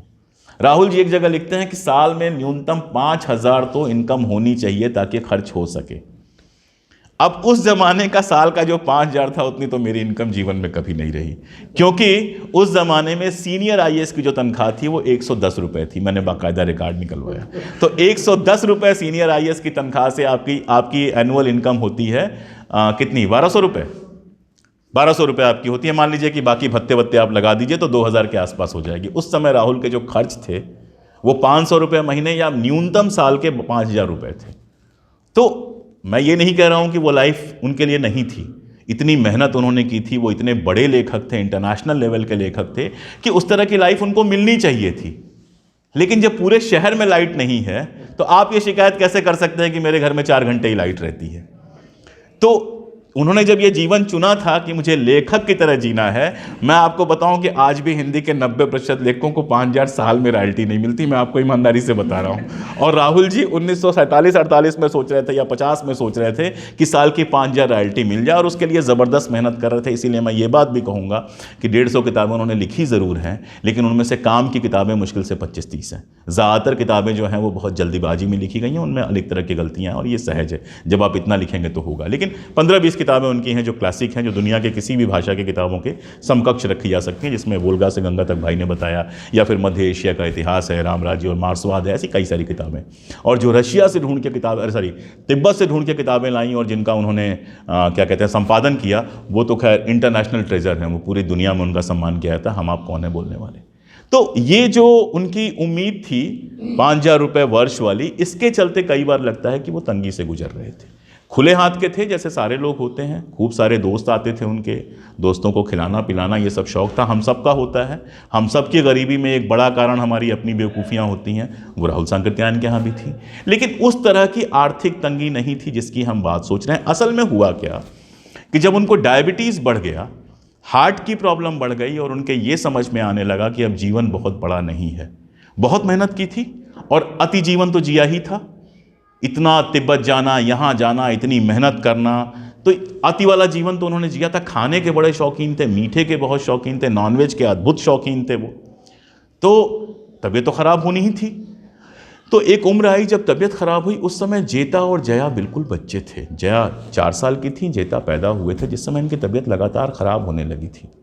और उस समय ये चिंता उनके सामने लगातार थी कि मेरे मरने के बाद मेरे बच्चों की हालत क्या होगी, क्योंकि वो लगातार इस बात को देख पा रहे थे कि हिंदी समाज में लेखक के जाने के बाद क्या होता है। वो जानते थे कि प्रकाशक जीते जी बड़ी मुश्किल से रॉयल्टी देते हैं, मरने के बाद इनसे रॉयल्टी कौन वसूल सकेगा। तो उस चक्कर में वो लगातार मेहनत कर रहे थे, यहाँ तक कि उनका श्रीलंका जाने का जो निर्णय था, जो आखिरी निर्णय उन्होंने लिया कि श्रीलंका में मैं जाऊँगा। और मैंने शुरू में बताया था कि पहली बार जब वो श्रीलंका गए तो उन्होंने कहा था कि मुझे कोई तनख्वाह नहीं चाहिए, मैं सिर्फ शिक्षा के लिए गया हूँ। और जब अंतिम बार श्रीलंका गए तो सिर्फ और सिर्फ तनख्वाह के लिए गए थे। उस समय की डायरी देखेंगे तो आप बिल्कुल किसी सरकारी बाबू की डायरी लगती है, जो जोड़ता है कि महीने के इतने कमा लूँगा, इतने बचा लूँगा, इतना कमला को भेज दूंगा तो साल का इतना बचा पाऊँगा, तो बेटी को ये बना पाऊँगा। बिल्कुल सारा कुछ। उस समय लगता ही नहीं कि वही राहुल सांकृत्यायन है जो का चिंता मम जीवने वाला कहते हैं कि मुझे जीवन की क्या चिंता है जब हरि गीतेश्वर साथ वाला। तो वो लगता ही नहीं कि वो राहुल है। ये वो समय था जिस समय को बार बार कहा जाता है आर्थिक संकट का, लेकिन ये आर्थिक संकट उस तरह का आर्थिक संकट नहीं था जैसा दूसरे लेखकों के समय में हमने देखा है। इस बात को समझना चाहिए। श्रीलंका जाते हैं वो, उनकी तबीयत खराब होती है। उसमें एक बड़ा खूबसूरत प्रसंग है, जब वहाँ से लौट के आते हैं और दार्जिलिंग में वो हैं तो आनंद कौशल्यायन को पत्र लिखते हैं। हाथ ठीक से चलते नहीं हैं, पत्रों के अक्षर खराब होने लगते हैं। तो भदंत उनसे कहते हैं कि ना हो तो टाइप करवा के लिखवा के भेज दीजिए। राहुल जवाब देते हैं कि जब तक तुम पढ़ पाते हो मैं हाथ से ही लिखूंगा। और कई बार संयोग भी जीवन के अद्भुत होते हैं। जो आखिरी पत्र राहुल का भदंत के लिए है वो टाइप किया हुआ है। हाँ, तो वो उनके जीवन का एक मुश्किल समय था जिस समय वो श्रीलंका जाते हैं। सामने मौत थी उनके, और पता नहीं क्यों मुझे ऐसा लगता है कि शायद जीवन भी उनका ऐसा था कि जीवन को लेकर वो बहुत ज़्यादा उत्साहित नहीं थे। जीवन में कम से कम एक बार तो वो पत्र मेरे पास है, हालांकि वो इसमें नहीं मिलता है, लेकिन जब उन्होंने बाकायदा अपना क्या कहते हैं आत्महत्या के पहले जो पत्र लिखा जाता है, अंतिम पत्र लिखा था जिसमें आत्महत्या का उन्होंने इरादा कर लिया था।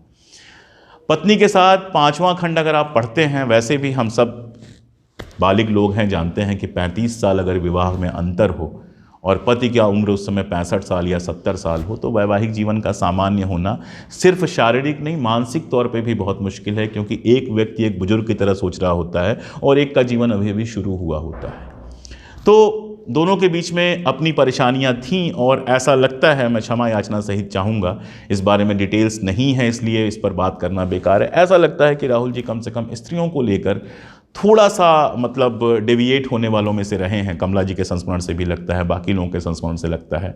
ये भी एक विवाद का कारण था। जैसे एक राजकुमारी का जिक्र आता है जो उनके यहाँ बहुत उनके घर आती थी, जिसको लेकर कमला जी बेहद नाराज़ थीं। और राहुल जी ने तो नहीं लिखा है, लेकिन कमला जी ने एक जगह लिखा है कि हनक्लिप बेचने का सबसे बड़ा कारण वो राजकुमारी जी थी। तो हो भी सकता है, नहीं भी हो सकता है। तो आखिरी दौर जो राहुल का था 4 या 5 साल का, वो वाकई बहुत मुश्किल दौर था। लगातार तबीयत खराब, घर में विवाद, और शायद वो घर से बार बार भागना चाहते थे। जैसे एक बार वो चीन जाते हैं और राहुल के जो पुत्र हैं, रशियन पुत्र हैं, वो लिखते हैं कि उस समय उन्होंने रशिया में पत्र लिखा था अपने परिवार को कि मैं चीन से रूस आ जाऊंगा और अब हिंदुस्तान लौट के नहीं आऊँगा। हालांकि राहुल जी की अपनी जीवनी में या कमला जी की जीवनी में ऐसा नहीं है।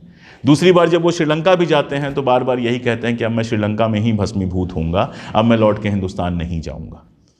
तो ऐसा कई बार लगता है कि शायद जो घर उन्होंने बनाया था उस घर से वो लगातार भाग रहे थे। उनकी एक किताब है, यहाँ पर मैं अपनी बात ख़त्म करूँगा, बाकी अगर आप लोग सवाल करेंगे, भागो नहीं दुनिया को बदलो। और दूसरी किताब है घुमक्कड़ शास्त्र। दरअसल परिवार में बंधने से पहले जो आखिरी किताब उन्होंने लिखी थी वो घुमक्कड़ शास्त्र थी। जो घुमक्कड़ शास्त्र कम से कम युवाओं और युवतियों को 2 चीज़ के लिए मना करता है। पहले तो शादी के लिए मना करता है। वो कहता है कि शादी कर लोगे तो पैरों में जंजीर बन जाएगी, यात्रा नहीं कर पाओगे। और दूसरी चीज़ के लिए मना करता है कि आर्थिक बहुत चक्करों में नहीं पड़ो, पैसा आता रहेगा और आप काम करते रहोगे। और यही वो दौर था जब राहुल जी अपनी डायरी में लिख रहे थे कि साल के 5,000 रुपये तो बहुत ज़रूरी हैं और अब अपना मकान ख़रीदना पड़ेगा, कमला से विवाह करना आवश्यक हो गया है। और वो परिवार जो फैमिली वे कहते हैं, पहली बार फैमिली वे में जाते हैं। और ये तो मैं बता ही चुका हूँ कि लोला से और अपने बेटे से वो दूर करते जाते हैं। हालांकि इसके लिए तर्क वो ये देते हैं कि रशिया एक ऐसी व्यवस्था है कि बेटे के पढ़ने, ईगोर के पढ़ने की और लोला की पूरी व्यवस्था कर देगा, लेकिन भारत में जिस तरह का साम्राज्य शासन बना हुआ है उसमें अगर मैं नहीं रहा तो मैं नहीं करूँगा तो मेरे बच्चे कैसे पढ़ेंगे, इसलिए इनके लिए इतना पैसा इकट्ठा कर देना ज़रूरी है। और आप ये समझिए कि उन्होंने बाद में दार्जिलिंग में एक 6 बेडरूम का मकान लिया, और वो एक और मकान खरीदने के लिए एक सेठ की जीवनी लिखने को तैयार हो गए थे कि एक और मकान रहेगा तो इसके किराए से बच्चों का काम चल जाएगा। हम सब ये करते हैं, यहाँ हम हंस रहे हैं लेकिन हम सब ये करते हैं। हम सब समझौता तभी करते हैं। मैं यहाँ पे खुलेआम बता सकता हूँ कि जब मेरी बेटी का लंदन स्कूल ऑफ इकोनॉमिक्स में एडमिशन हो गया तो मैं एक जैन मुनि ने मुझे बरसों से प्रस्ताव दिया था कि अगर आप मेरी जीवनी लिख दें तो मैं 10 लाख रुपया दूंगा। मैंने स्वीकार कर लिया क्योंकि मुझे 10 लाख रुपयों की ज़रूरत थी और मैं चोरी नहीं कर सकता था। तो हम सब ये करते हैं और ये शर्म की बात नहीं है। लेकिन मैं उनके उस आर्थिक संकट की बात कर रहा हूँ जो उस समय था नहीं, आसन्न था कि मेरे मरने के बाद क्या होगा, जिसके चलते वो वहाँ तक चले गए थे। जो व्यक्ति अपने पिता के अपने जीवन के बारे में जिसने कभी नहीं सोचा, जो पॉकेट में 10 रुपये लेके निकल गए कलकत्ता, जो टिकट से भी कम था, अपने बच्चों के लिए परेशान थे। और ये होता है, वो ये तब नहीं सोच पा रहे थे कि मुझे किसने बनाया, मैं तो खुद बन गया तो बच्चे भी अपना रास्ता निकाल लेंगे। बच्चों को लेके हम होते हैं ज़रूरत से ज़्यादा, और ख़ासतौर पर तब जब हमारी उम्र 65 साल हो और बच्ची की उम्र 6 साल हो, तब तो शायद चीज़ें एकदम अलग होती हैं। तो वो एक दौर था जिस दौर को लेकर बार बार ये कहा जाता है कि राहुल बहुत आर्थिक संकट में रहे। इसके अलावा ऐसा नहीं है, हिंदी समाज ने उन्हें पर्याप्त सम्मान भी दिया और आर्थिक संकट जैसी कोई चीज़ कम से कम राहुल के पास नहीं रही। मेरे प्रेरणा स्रोत वो इस रूप में हैं कि वो इकलौते मस्जीवी लेखक थे, सिर्फ रॉयल्टी के सहारे रहने वाले अपने समय के इकलौते लेखक थे जो शानदार जीवन जीते थे, हवाई जहाज़ में चलते थे और कार से चलते थे और बंगले में रहते थे।